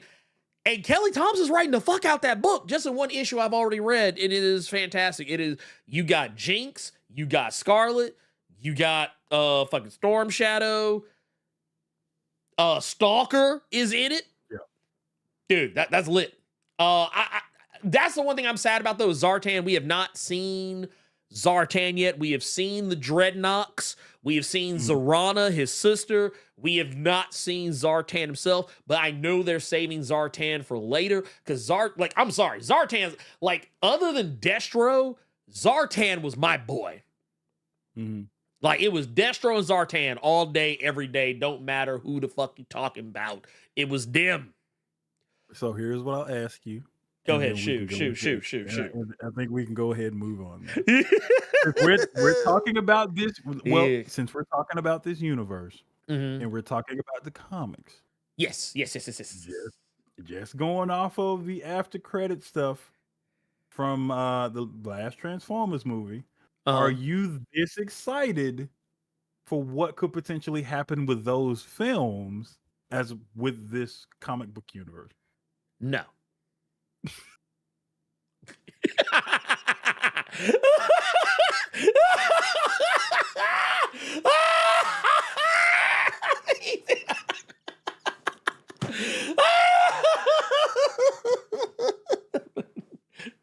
No.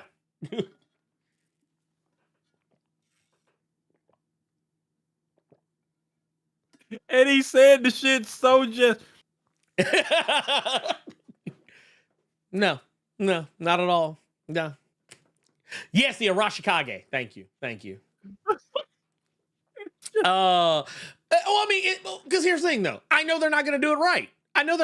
This is the okay. Let me tell you something. If y'all want to see a legitimate G.I. Joe versus G.I. Joe versus Autobots versus Decepticons versus Cobra Law. You want to see that shit? There you go. That's it right there. Look, let me tell you something. You want to see that shit? Here, where's my favorite shot? This, look, this right here. That's your G.I. Joe versus Transformers right there. Starscream trying to give Duke that work. when Starscream caught old boy right here like this. And then hit him with that. That's your G.I. Joe versus Transformers right there. Goddamn. That's your G.I. Joe. He treated him like he was a gnat, bro. He really had a gnat in his face while he trying to watch the movie. And that's a goddamn robot. So you know he didn't wipe his hands on his pants or nothing. No. Or on somebody's couch. So he literally just did that and proceeded to go on by his day. Starscream is just devious, bro. Oh, yeah, no, Starscream ain't shit. Starscream ain't shit, dude.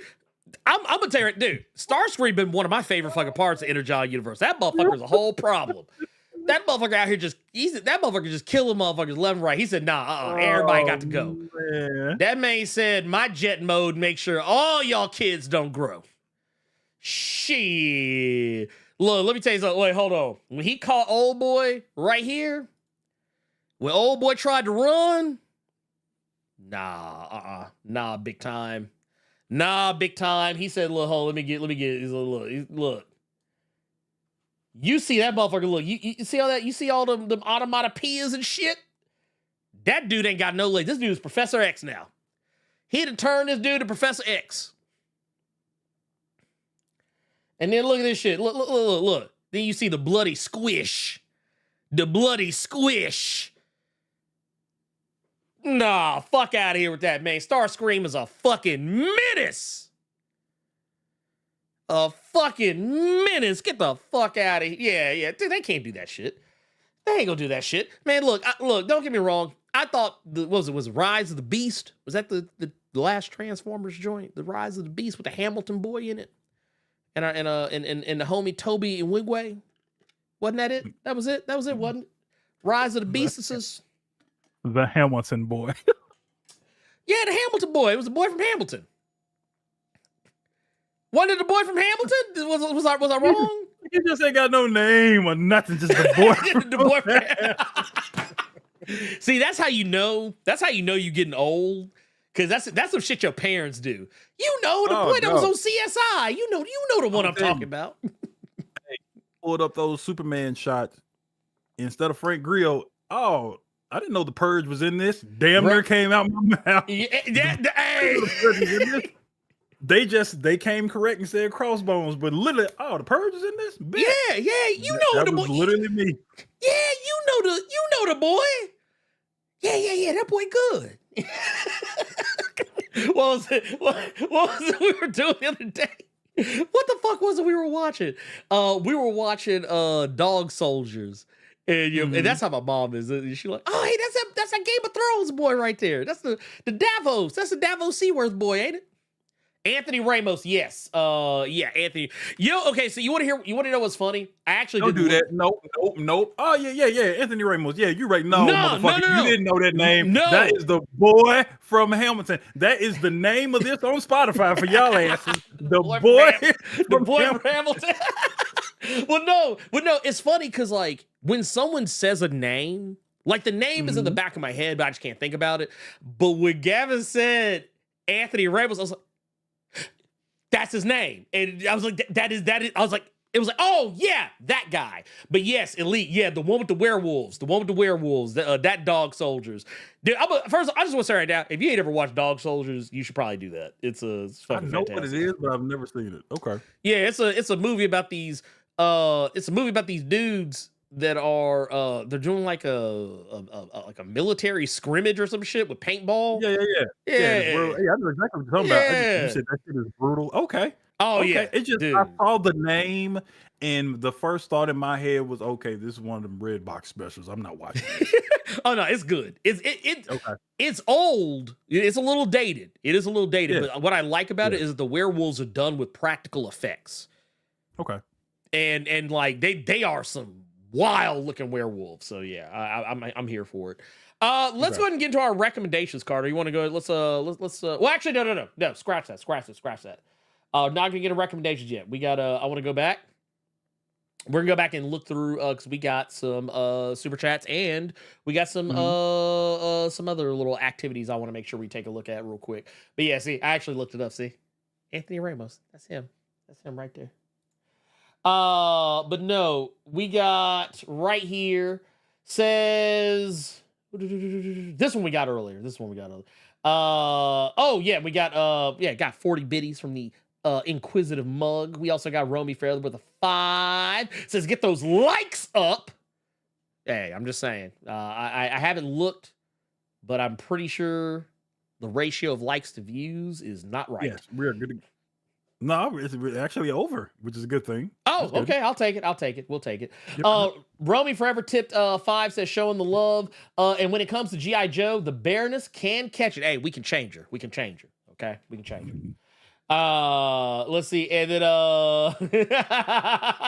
was it Noenzo Doodles has subscribed with Prime? Hey, I'll take that. I don't know if I said it right. But we're that's what we're gonna go with. We're gonna go with that one. Let's see here. Where are we at now? Okay, I'll take it. I finally took a look at the like ratio. This is better. This is better. I'll take it. I accept it. So let's get back into this. We're gonna take a look at our recommendations. Carter, you want to give your recommendation? Well, mine's real quick. I have recommended this book before. Let me actually see when it came out. Oh, it was 2023. Yeah, this was probably one of my favorite comics from 2023. Your boy is going to be recommending a book from Brian Buccellato called Midlife, or How to Hero at 50. Main character. Okay, Ruben Kwan, just to give you all a real quick one, because I really, really think that this is a book that is well worth reading. Ruben Kwan, main character, Puerto Rican Chinese. He turned in the big 5-0. He is pretty much in a rut in his life, don't know what he wants to do. He works for the LA Fire Department, but is terrified of fires. He's more so working that job because of the family name. That's the family business. That's what his dad did. Everybody knew his dad for being a great firefighter, and Ruben ain't. He is pretty much just at the desk. He pretty much damn near the HR person for the fire department. He's had enough of it. He has his son giving him shit because of his ex. So you got some baby mama issues right there because she can't get her stuff right. You got him turning 50 and he doesn't know where he wants to go with everything. And then he just found out that his wife, current wife, is pregnant with their new child. And while all of this is going on, he may or may not have just found out he has superpowers. So you can't even probably go through a midlife crisis because you got too much on your plate, and now you have the extra added bonus of possible superpowers. But yeah, Brian Buccellato and Stefano Simeone. The book looks amazing. Just looking at this cover, it's beautiful. That Ernie has up right here. They apparently, this artist, they were also on Power Rangers as well before they did this. So yes, that's true. Really, really cool art. And the one thing I think a lot of you all will get a kick out of when it comes to this story is how it starts. And this isn't the spoiler. It's literally going to be the first page when you start reading it and everything. The first page of the story, and the everything literally starts in 93. Right, well, not 93. I'm tripping. What do you mean? It starts in 97. The book starts in 97 with Ruben and his friends arguing about how trash the Batman and Robin movie was. That's how this book starts. Yeah.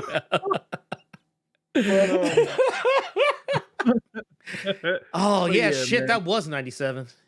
George Clooney, Bat Nipples, Batman credit card, free. What killed the ice? What killed the dinosaurs? The Ice Age. Oh my god. Yes, they do. They do mention the Bat Nipples, and they're pissed when they mention it. But yeah, dude, this is a fantastic story. The volume 1 trade is out right now, and because it's a image trade, you can get a lot more story for your money. It's 6 issues. It's not going to be one of them flimsy ass Marvel trades where you're getting 4 that's like 15 pages. No, you're going to get your money's worth with this 6 issues. It was one of my favorite comics from last year. The trade is out. I forgot it was out. I grabbed it immediately. This is well worth your money and your time. Very much. What you recommending, Big Dog? I'm recommending Anansi Boys. This was I think it came out either this week or the last week. I can't remember exactly. I didn't read it till this week, so if it came out the week before, don't blame me. So this is I read this first issue, really enjoyed it, but I will say this, it's kind of hard to talk about this book without spoiling some shit, so I'm gonna I kind of wrestled with what I want to talk about with this. I'll just say this. Imagine fuck it, it's not really a spoiler, it's pretty obvious. From the time you start, like from the moment you turn the first page, it's obvious who the fuck is who. But okay, long and short of it is, imagine that you grew up having a very non-relationship with your father. And what little relationship you do have, not good. Like your dad's always like, you know, making fun of you, like giving you a complex about shit that like, like there's a part where like he talks about how his dad always called him Fat Charlie, even though he wasn't even close to being fat. And it became a nickname that stuck with the rest of his family. He talks about how, you know, his father was just a terrible person to him and was always so disrespectful to him, and he just has a very negative relationship with his father. Loves his mother, does not like his father at all. And the whole point of this, the reason why I bring this up, the reason why it's important is because this man is meeting with his fiance, and they're talking about who they want to invite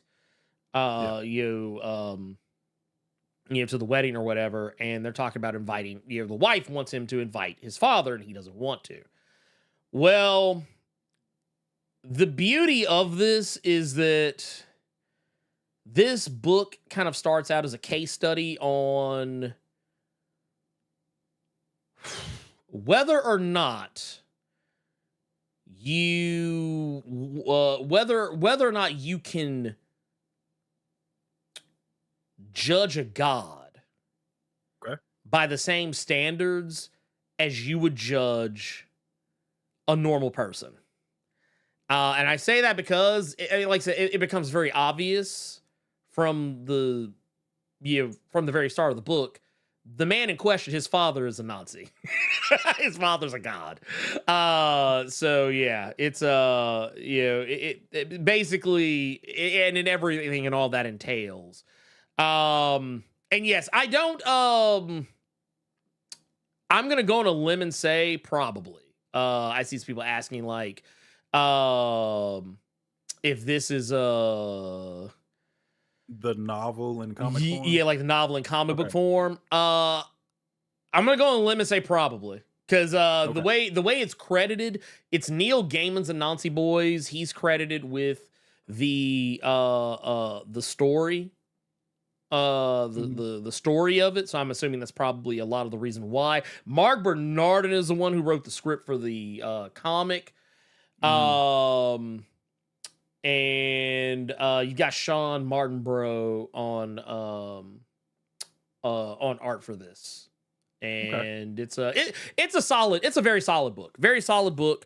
It's really just about family. It's really about like, how do you deal with family? Like, do you owe family anything? Do you owe them your love, your time, your respect? Do you owe them the benefit of whether or not you allow them any rope when it comes to how they act around you or to you? Because you are family. And whether or not you should apply any of these normal human concepts and ideas to someone who is not human.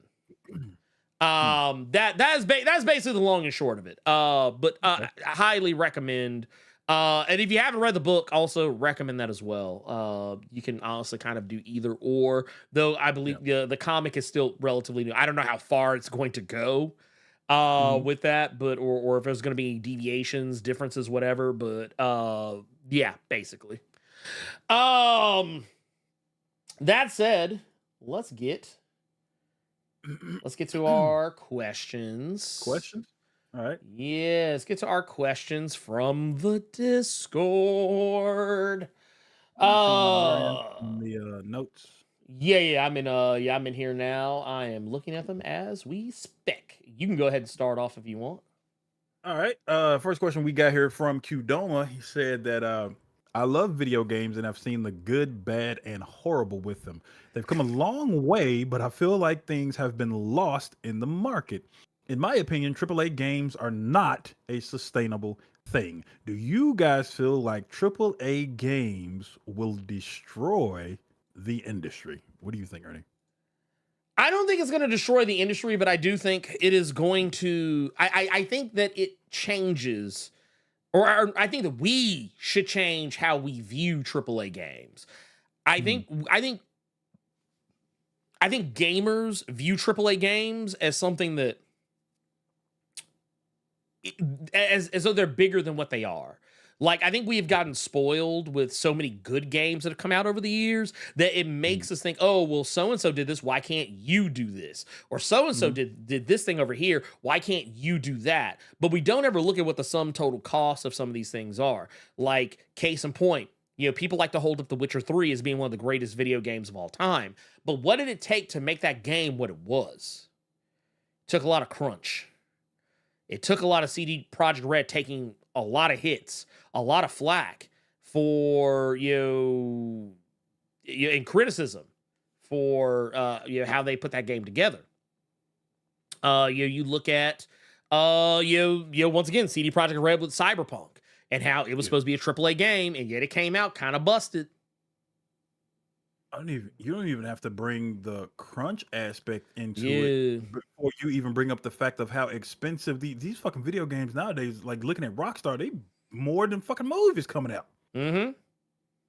Which also a lot of times makes me wonder why we need to have video game versions of movies, because like, you already got the movie. It's literally like it just. I think that because we have so many good indie games that are coming out that are kind of breaking up the monotony of AAA, and kind of I heard someone call this I heard someone call them disruptors, not in a bad way, but like we get indie titles that come out that like are made for like the cost of a ham sandwich, but like they're getting played left and right because they're so much fun and so different from like the normal AAA shit. I would use Among Us as an example, a game that came out to initially no one was really playing it, but like some streamers started playing it, and all of a sudden Among Us is like one of the most popular game franchises in the world now. It's like a household name, literally coined. Not so much the game itself, the community kind of more did this, but like it became so much a part of like American and just pop culture in general that it's kind of spawned its own language. And now look at them. They're making a studio to give other indie developers the same opportunities that they got. And while, yes, a AAA game is good, I like a good AAA game. I don't think AAA games are the only thing. Like Baldur's Gate 3, prime example, not a AAA game. And yet it was one of the most popular games of last year. A lot of people think it's a AAA game because of how good it looks, but it's not a AAA game. That's an indie dev. So as long as indie devs, when treated properly, can still put out high quality games, I think that we don't have to worry about AAA killing anything. Okay. Hey, Gavin, you have a good one, pimp. We love you. Hey, don't go enjoy your goddamn birthday, please. Yes. Take the Enjoy chains the off. ice cream cake.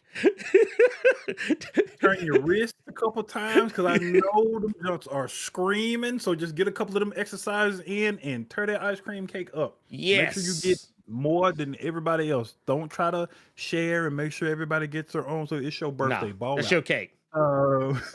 That's your cake. Absolutely. We got another question here from the homie Melvin.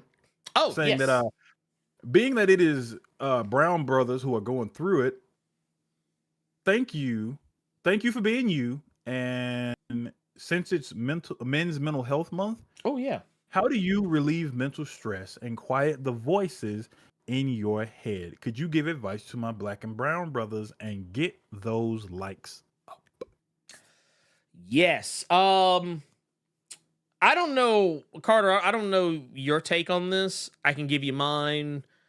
Man, I like to have creative outlets. And honestly, this is one of them. When I do videos, my video editing, also like writing, my own personal writing, my own personal art projects. You know, and also video games. I have a lot of different creative outlets. It's not a flex, but I have a lot of ways to creatively channel my inner thoughts and get stuff out of me that I'm usually never too starved for ways to do it. And I'll also say that if for whatever reason you do not have a creative outlet, or you believe that you don't have a creative outlet, I highly advise, and the way I'm going to say this is probably going to sound like I'm being dismissive. I don't want anyone to take it that way. Go talk to someone. Go talk to a therapist. Or if you have friends who are understanding, who you trust, talk to them. If you have family that you trust and that you know you can be your most vulnerable self with, please talk to them. Like you would be amazed how sometimes talking about something can not only get it out of you, but maybe even give you a perspective on something that you didn't, realize that you had. Especially talking to someone who, I even say, like, maybe even talking to someone who doesn't have any skin in the game, with you, which is why I usually say talk to a therapist. Someone who's impartial. They can be like, hey, this is what this is. But that's me. I don't know. Carter, I'm going to let you.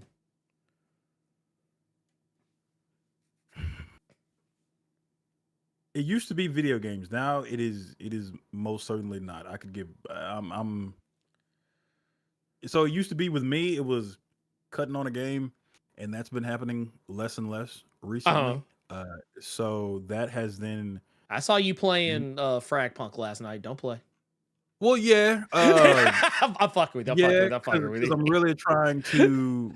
I'm trying to get that back if it makes sense. Because games used to be my out, and now it's been happening less frequently. So I'm still trying to get it back to that point. But even though the games have been leaving, the books have not. The books are still here. The books are still keeping my head on a swivel for the most part. It was streaming again because I had gotten back into the groove of streaming, and then I'm pretty sure a lot of you all will understand this. All it took is that one thing, and it kind of put you back in that mood of where you were, because that actually happened this week with me, just to where it kind of knocked me out of it, and it kind of put me in a mood.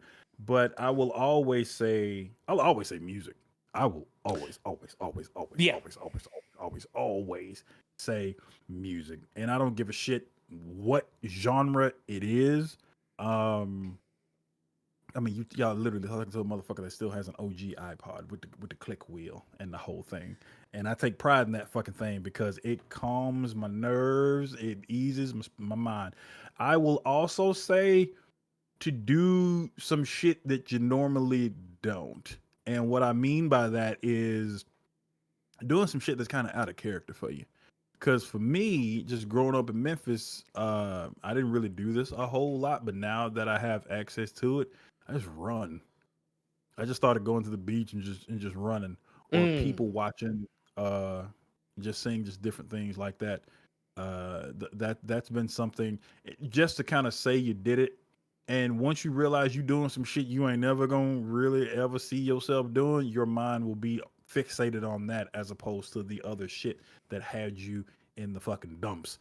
So yeah, that's been some stuff that I've been doing recently. And I'm hoping that it works out for me, just because again, like I'm in a rut, just to full transparency, full honest. I'm feeling like doo-doo butter right now, but talking with you all, I don't know y'all like that. I don't want to know y'all like that. Some of y'all are some damn freaks, but this is a way for me to relieve that stress, just to laugh and joke and interact and just shoot the shit, man. So yeah, that's how I'm doing it. I want to move on now because I'm feeling way too open now. I'll share something. Just to balance the scales with you. Something I do a lot of times, because you brought up music. Yeah. I'm a very emotional person. I'm very in touch with my emotions. I'm open and honest with my emotions. And I guess because I used to do music, like actually being a part of a music creating process. Yeah. I kind of had to be very open with my emotions, very vulnerable with them. But you know what I like to do sometimes? Like songs that I know will evoke an emotion out of me. Yeah. Sometimes I'm driving down the street, or if I'm in the shower. Doesn't matter. You know that meme you always see where it's the black kid, and he's like he's turning he's doing he's like turning the cranking the music all up, and he's like just like almost like crying and screaming at the same time. I do it all the time. Like there's certain songs that I know will drag an emotion out of me, and I'll allow myself a good screaming, yelling, voice cracking belt out of a song, and you would be amazed how sometimes that can really it'll be helpful. It's hell when I used to be in a fucking melodic death metal band. I know, right? Weird. But I used to do that shit on fucking stage. So there you have it. That said, our next question. Trap God Thanos. Booyah. Blerd and Carter. What's your opinion on the funniest moment on the cave? For me, it's a tie between somebody saying that Khonshu being Mark's ear, calling him a bitch while he's smashing Layla, talking about the Moon Knight show. Yeah. Or Carter day drinking, learning about Kitty Pryde's relationship with black people. Carter being shocked at that panel of Kitty coming home with cornrows from that Storm mini had me dying. An honorable mention is Carter saying the stroke of the fall teen when Clea showed up in Multiverse of Madness. That had me ugly laughing in class. P.S. Pray for Joe Kelly. I wouldn't wish dealing with Amazing Spider-Man fans on my worst enemy. For you all that don't know. Oh, yeah. Now that Zeb Wells has finally graced us with his exit from Amazing Spider-Man, Joe Kelly is going to be taking up the mantle. We don't know how long, but Joe Kelly is going to be writing the next Amazing Spider-Man story. I have not read a lot of Amazing Spider. Only Spider-Man I've ever read from Joe Kelly was that Spidey Deadpool team book that they did like some years back. That's the only thing I have read from Joe Kelly in regards to Spider-Man. But that's all I've gotten. Ernie, what in your opinion is the funniest moment that we have had? Oh man. I mean, if it's between those, I would probably pick the day drinking. Oh no! Those were his examples. Oh, those were his. For me. Oh man, I'm not gonna lie. I have a hard time choosing, but I think back to, and I guess it's because it's recency bias, but going back and looking at that convergence of Mr. Terrific with the back tat. Oh, dope. That's probably up there for me. Yeah. I will also say that oh man, you have to pick your battles on this one, but as far as which one is which. But even going back to the first coining of you gonna like John Kent, whether you like it or not.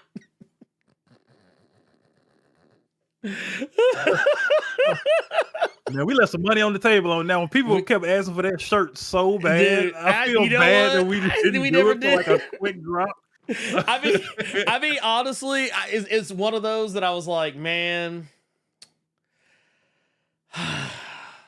that was not. They're still like, yeah. That wasn't pre-planned. No, that was not. That just came out of me, dog. I mean. Oh, I mean, yeah, like I said, there's been some really good ones. There's been some really good ones. I've been quite pleased. Right. We have great moments here. I think it's hard for me to pick, but yeah. I'll give you 3. One with us, one not about us, and one with you all watching and listening. I give you 3. One for us. Blerd Cave 120. Ooh. Reason being, I was not there for that one. I can't remember what happened on that one. I was not myself on that Blerd Cave one. Don't you dare. Let them figure it out. Oh, gotcha. I was not myself on that Blerd Cave, but yeah, Blerd Cave 120 is one. That will be us. But people that weren't us, it would probably be that Blerd Cave annual with Rob, where I did not want Rob to just be an omnipotent being voice. Because for you all that don't know, the first time Rob popped up, you couldn't see him. It was just his voice. Second time, I said, no, we ain't doing that again. And I had a picture that Rob had posted that he forgot he posted, but I kept that one locked in the chamber. And if you all go back and you look at that Blerd Cave annual, you'll see that picture I'm talking about, and his reaction and our reaction was funny as shit. And this last one will be, I think this was Blerd Cave 190. I think that was the one with you, me, and Bishop. That one, for no other reason than that was because of you all watching and listening, because I'll never forget when you pulled that picture up of that Rogue and Gambit series. Oh yeah, just didn't work. And then I can't remember who said it in the chat, but they were like, "Yeah, Rogue and Gambit, they got their orders from Cap." That shit was too funny, dude. I forgot about that. Who said it? Oh, I forgot about that. But yeah, that one was funny, and that was funny just for you all. Just you all in the chat. Everything you all was saying about that book and that cover was fucking gold. That didn't have anything to do with us. That was all y'all, dude. That shit was too funny. Forgot about this. Someone actually brought up chat when we were reviewing Wonder Woman 84. Oh shit. When we were clowning Wonder Woman 84, talking about oh no, I forgot about that one. Yeah, that was because we were clowning about the woman in the glasses, the woman with glasses trope. I slick forget. That's why I said, like, man, I forgot about that. When you've done this many episodes, it's so hard to go back and think on certain shit. And I'm just like, man, I was like, dude, this is true. I was like, this is all true. This is all true. Yeah. All right. But I guess Rob's high school pick. Yep. Yeah. That was good. I forgot about that one. The Jim Crow elbow, bruh. That's what it was. You see what I'm saying? That shit was too funny. Y'all lost y'all damn mind. Oh my god, that was some shit, right? That almost took me out. I'm not gonna lie. All right, we got an Elden Ring question here from Urban Prince. He said, "What up, Blerd and Carter? I've seen people online saying the Elden Ring DLC is harder than the main game, which I think is a valid criticism. I just wanted to know if you think the DLC is harder, or do these people just need to get good? Have a blessed Saturday." I have not played the DLC. I do not have the DLC. I think you have it, and I've watched people play it. And this was a back and forth that I had with a friend of mine. I felt that it was supposed to be a little bit more difficult than the main game in order to give you a challenge, because I feel like more people would complain if you downloaded it and you got it and then you just ran through everything. So I just felt like it should have been, but you played it. So you have the experience. So what do you think? I'm gonna tell you what I don't like about the DLC, and then I will tell you why I don't think it's I don't think the DLC is too hard. What I think is that I wish that your stats going into the DLC actually mattered. Okay. Your stats going into DLC do not matter. Like I went to that motherfucker with like a bit, like I think I went in like level 200 something, had like was it 50 or 60 decks, something like that. 50 faith, 50 arcane. Yeah, I think I know where you're going with this. Yeah, like a buddy of mine, he was like, I had several people that were like that, and even with all of them stats, please believe you still getting 2-tapped. Oh yeah, no, look, let me tell you something. That fucking dancing ass fucking lion walked into the boss lair. I was like, I'm walking in like, let me go ahead and get my little look. Like get a little. Yeah, about to go and get this little, go and get this easy clap. Walked in, that motherfucker went blop, and I was like, yeah, and so many people were pissed about it. Like, what's the pattern? It was like, yeah, that motherfucker just doing moves. He just doing shit. There ain't no pattern. That motherfucker's doing shit. You know what you doing? Pop locking. That's what he doing. That's his pattern. But no, it's funny to me because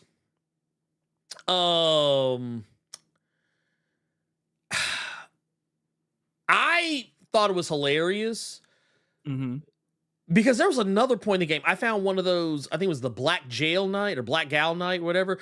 That motherfucker beat the brakes off my ass. I was, and no, you know what it was? This is where the DLC lost me. I don't mind the enemies, because it wasn't even just the bosses. It was regular enemies that were like 2 and 3 tapping me and taking me out. But the thing is, what kind of pissed me off, and this is actually an old From Software problem. It's a problem that's been in every last single one of their games, and they refuse to fix it. There were moments where that motherfucker would jump in the air and try and come down with the strike, and I would roll out of the way. And that motherfucker swing, when he would go up, he coming down like right here, but I done rolled and got like over here somewhere, and then the blade go... and then pop my ass over there. That's the shit that pisses me off about the game. Because this motherfucker's like, you can't really track them. Like, there were moments where I would do an attack and he would roll out of the way or like kind of step out of the way or whatever. And it was like, dude, how is it you are able to swing and slap the fuck out of me even though I'm not even standing where your swing came down? Ain't butting the shit at you, huh? Ain't butting the fuck out my ass. I was like, God damn, dude. I was like, what is this? I was like, I didn't vote for this.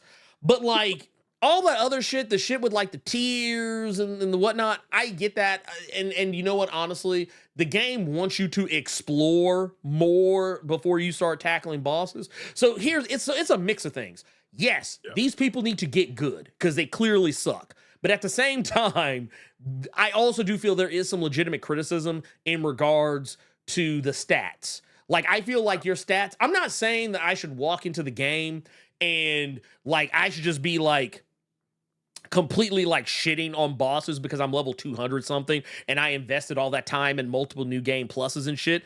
No, I'm not saying that. But what I am saying is I should at least be able to survive when I think my vigor was like at 50 or 60 or something like that. I should be able to survive at least 7 hits before I'm just laid out. It should just be a bop. Oh shit! That motherfucker took my whole bar. No, I don't think that that's. I don't think that that's okay. I don't think that that's okay at all. But yeah, that said, I'm gonna go back to the DLC, but it's gonna be a while. Like I'm gonna wait until like. You sound like me or Sekiro. It took me a year to go back to that goddamn. Oh game. yeah, no, look, and you say that, but this is something I always tell people when it comes to From Software. If I play one of their games or one of their DLCs and I don't like it at first, if I come back to it like later, usually like a year, 2 years later, I usually end up loving it. Because like I'm in a different place. Like Bloodborne, love Bloodborne, hated the DLC, came back a year later, fucking loved it. Dark Souls 3, loved the main game, hated the DLC, came back a year later, loved it. It's gonna be the same thing with this. Sekiro, I didn't even like the base game of Sekiro. Came back like a year later and was like, actually, this is kind of cold. I remember that message you sent me when you went back after Elden Ring. I was like, bro, I'm beating the shit out of these. That message was too funny. I think what it is. I know what I said back then, but like, Carter, I ain't gonna hold you. Nigga, I'm deleting these motherfuckers. That shit has me dying. Well, because you know what it is? I had to literally just, okay, instead of trying to play the game I want to play, or not play the game I want to play, instead of playing the game I want, the way I want to play it, I had to just say, you know what? Let me play the game the way they're clearly wanting me to play it. And once I do that, I'm fine. But let's go on to the next. We got one last question for my cow over nothing. Yep. I know y'all are OG anime gurus out here. I don't like telling people that. I just wanted to know your thoughts on the Suicide Squad anime, Suicide Squad Isekai. Ugh. I didn't even know it existed before I watched it. I didn't know it was out, let alone 3 fucking episodes. Yeah, it's out. I've seen the intro and the outro, and I'm not interested. I'm just gonna be honest. I'm not. You know, as a matter of fact, last night I had a choice. I could either put that on or put on Windbreakers, and I was like, man, let's go and watch Windbreakers right quick. What episode? We just started it, so we're like on episode. We just finished episode 3 of it. So. What'd you think? Oh, I love it. I knew I was gonna love it. So full disclosure, I had seen the first episode, and I was like, so when I saw it and I realized Cynthia was getting more into anime, I was like, you know what? I was like, this is kind of one of the few like dubbed anime that like is coming out pretty regular on Crunchyroll. I said, so here's what we're gonna do. I said, I watched this first episode, I like it. I'm just gonna save it and then wait till one day, me and her, we can sit down and watch it together. She's enjoyed it. She just thinks it's funny because like the whole time the dude's trying so hard to like be a hard ass and thinking everybody's just gonna be against him, and then come to find out it's the exact opposite. And she's just like tripping off that aspect of it. But yeah, no, I love it. I think it's great. It's I will definitely say it scratches that itch for me for something that is, I won't say silly, but is kind of serious, but also not taking itself too seriously. Yeah. So that it's scratching that itch for me. Okay. But yeah. What I was gonna say, you said you haven't seen the Suicide Squad anime. So it's funny. Elite X1 is saying the beginning part with the Joker driving a car by playing the piano is beyond cringe. Ooh. I didn't find it cringe. I just found it very strange, and that's literally where I left off before you jumped in Discord. Damn. Was just that scene. I think I that's don't like want none of that. 5 minutes, maybe 10 minutes in. You know what I'm gonna watch? My Adventures with Superman and be done with it. That's what the fuck I'm gonna do. I'm gonna watch My Adventures with Superman and be as my mama would say, sassified. Let's get into, because I think we got I actually already got some questions pulled up from the chat already. Let's get our first. Let's get this super chat here first. We are going to take a look at Bone Factory. Says, picked up Aquagun based on your video. Very good. Thank you. And you know what? Here's what I want to tell people. If you have not checked out Aquagun, Brutalizer of Gods, it is a fantastic comic by the homie Murewa Ayodele. And he and Dotuna Kande, who you provide the art for this book. One of the things I will tell you about that story is that it's a lot of things, but the things that stuck out of my head the most were Conan and God of War. That's just what it is. That like not necessarily saying that's what the story is, but just like the vibe and the tone of it. Mm-hmm. It is so good. And if anything, if I wasn't already like super excited for the upcoming Storm book that Murewa is also going to be writing, I'm even more. They just re-upped issue 2 of that at my local store. And by the time I walked in there, I was in there maybe an hour. By the time I walked out, that shit was already sold out again. I was like, damn. Because I went to take a picture of it to let everybody in the Discord know, hey, check your comic shops because they just re-upped here. And literally by the time I walked out, that shit was not on the shelf anymore. Gone. So that's dope to see. That's dope to see. It's dope every time I see that you've interviewed somebody or we've interviewed somebody, and then you fast forward to that Wednesday and I see that book on the shelf somewhere. Dude, it's crazy. It is crazy. Well, because we had we've had some pretty wild folks. Bitterroot, them I will never forgive you for. Oh, I'm sorry. Well, to be fair, the date changed a lot, so it is what it is. I just jumped on it when I could. But right, my brother. That's it. Questions. We got one from YTube Noob says, question, is the current state of Radiant Black an example of why writers should not let fans and consumers dictate the story, especially social media? No, I disagree with that. Absolutely. No. I can give you mine real quick. Mm-hmm. This had nothing to do with fans and consumers. Fans wanted one thing. That's why they fucking voted. Yeah. It's not the fans' fault that the writer still, even though the fans decided something, decided to do whatever the fuck. Radiant Black had nothing to do with the fans. This was all Kyle Higgins. This was him. Oh, yeah. No. This was 100% Kyle Higgins. But here's the thing. I will also say, I don't like the idea of putting that shit in the fans' hands. And I'm going to tell you why. I don't know if I should say this.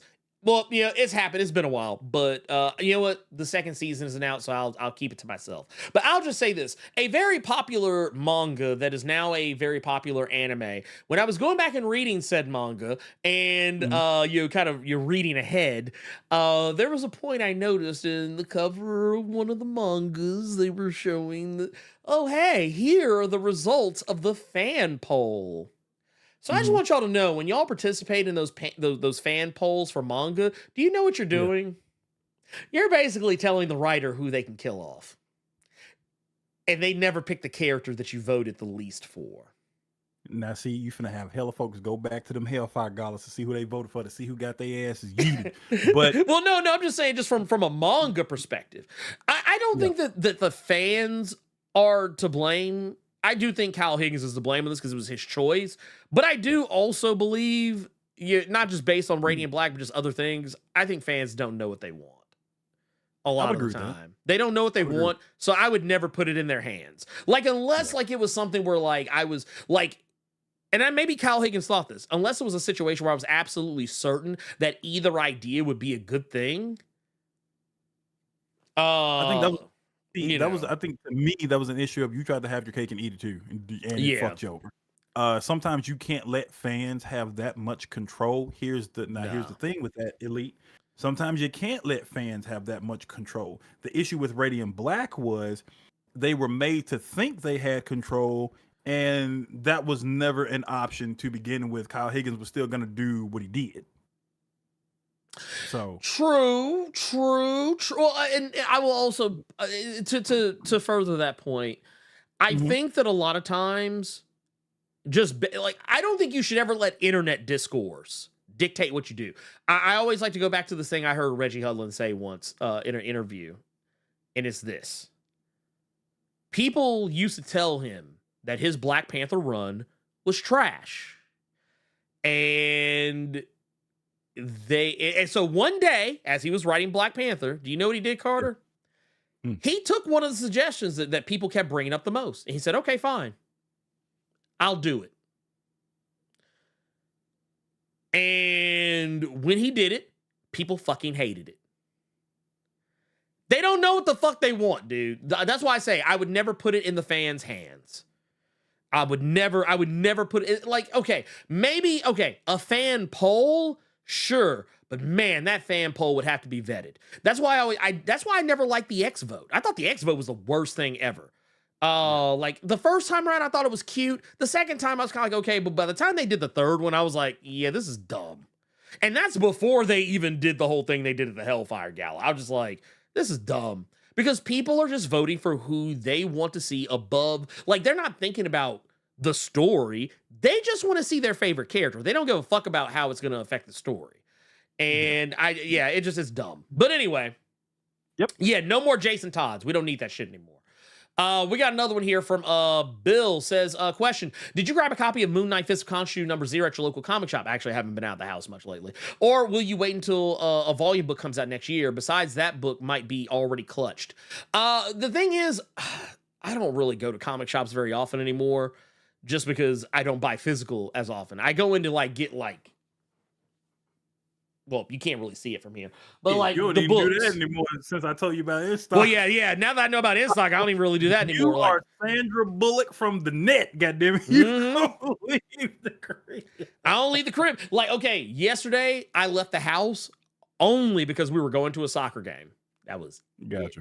It. I would not have set foot outside if it were not for the fact that we were going on a family outing to a soccer game downtown. But no, I actually was thinking about going out of the house today. If I go out of the house today, I might run by my LCS and see if they still got any, but I doubt it.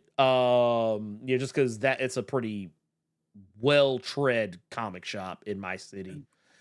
I feel like you had that wish listed. What's that? Didn't we wish list a Jed McKay Moon Knight omnibus that's supposed to be coming out this year? Yes. Yeah. It comes out. Oh shit! It comes out soon. So about right around the time, kind of close to the time that new Moon Knight drops. So yeah, that makes a lot of sense. Let's see. We got another one here. This is from Jerome. Says, question: the Shadow King in the astral plane is thought to be all powerful and everlasting, but if enough powerful telepaths enter the astral plane, in theory, could they wipe him from existence? No, because the Shadow King is just an aspect of one thing.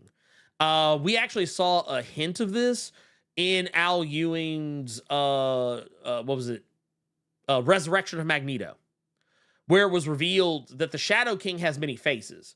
So you could probably destroy the Shadow King, but the Shadow King, as an entity, would not be going anywhere, because the Shadow King is also Annihilation, the Adversary, and so many other random things. So I mean, maybe you could, but I feel like it's one of those things that, kind of similar to what happened to the Adana in Brian Hill's Blade. The Adana was like, you didn't really stop anything.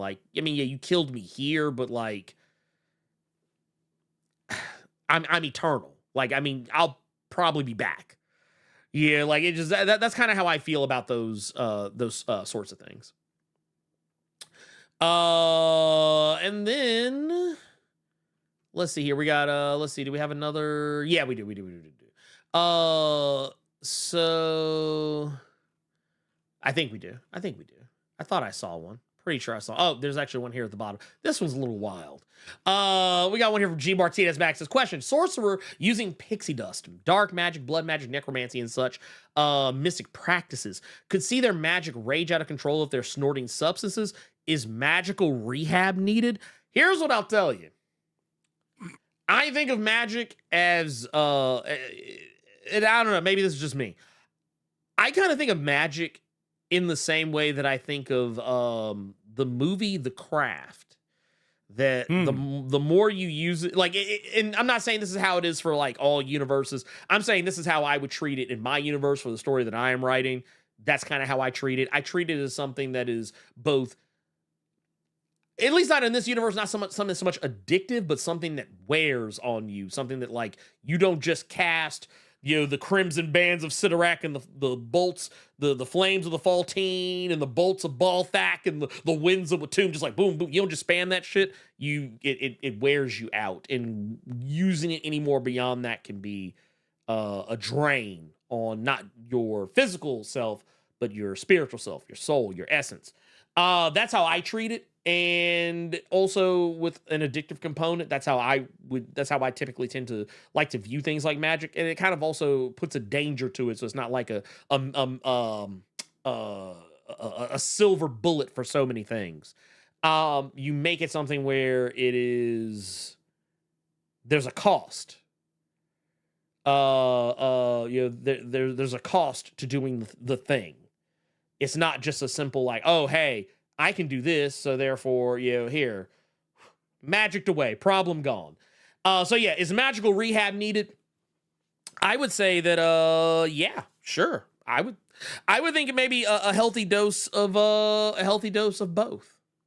I think maybe a little bit of there's an issue actually there's a few issues of Captain Marvel that not necessarily deal with this exact thing, but something that I would kind of use in this instance.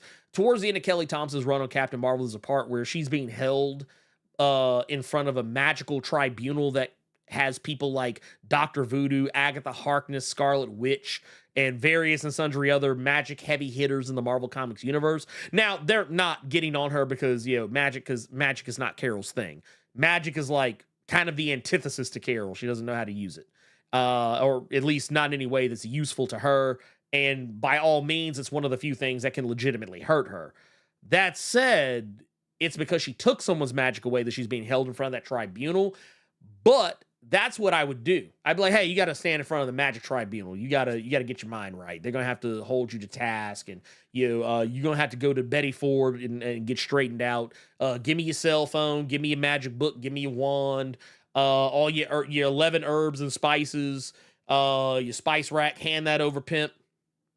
And we got to check you in. And you got to go, what does they say? Is it 28? Is it 28 days? What was it? How long is rehab? Was it 25? However many days it is. That's how long you got to go. You're going to be in the facility. You're going to have the white jumpsuit on. And all that. That's what you're gonna have to do. But that's me.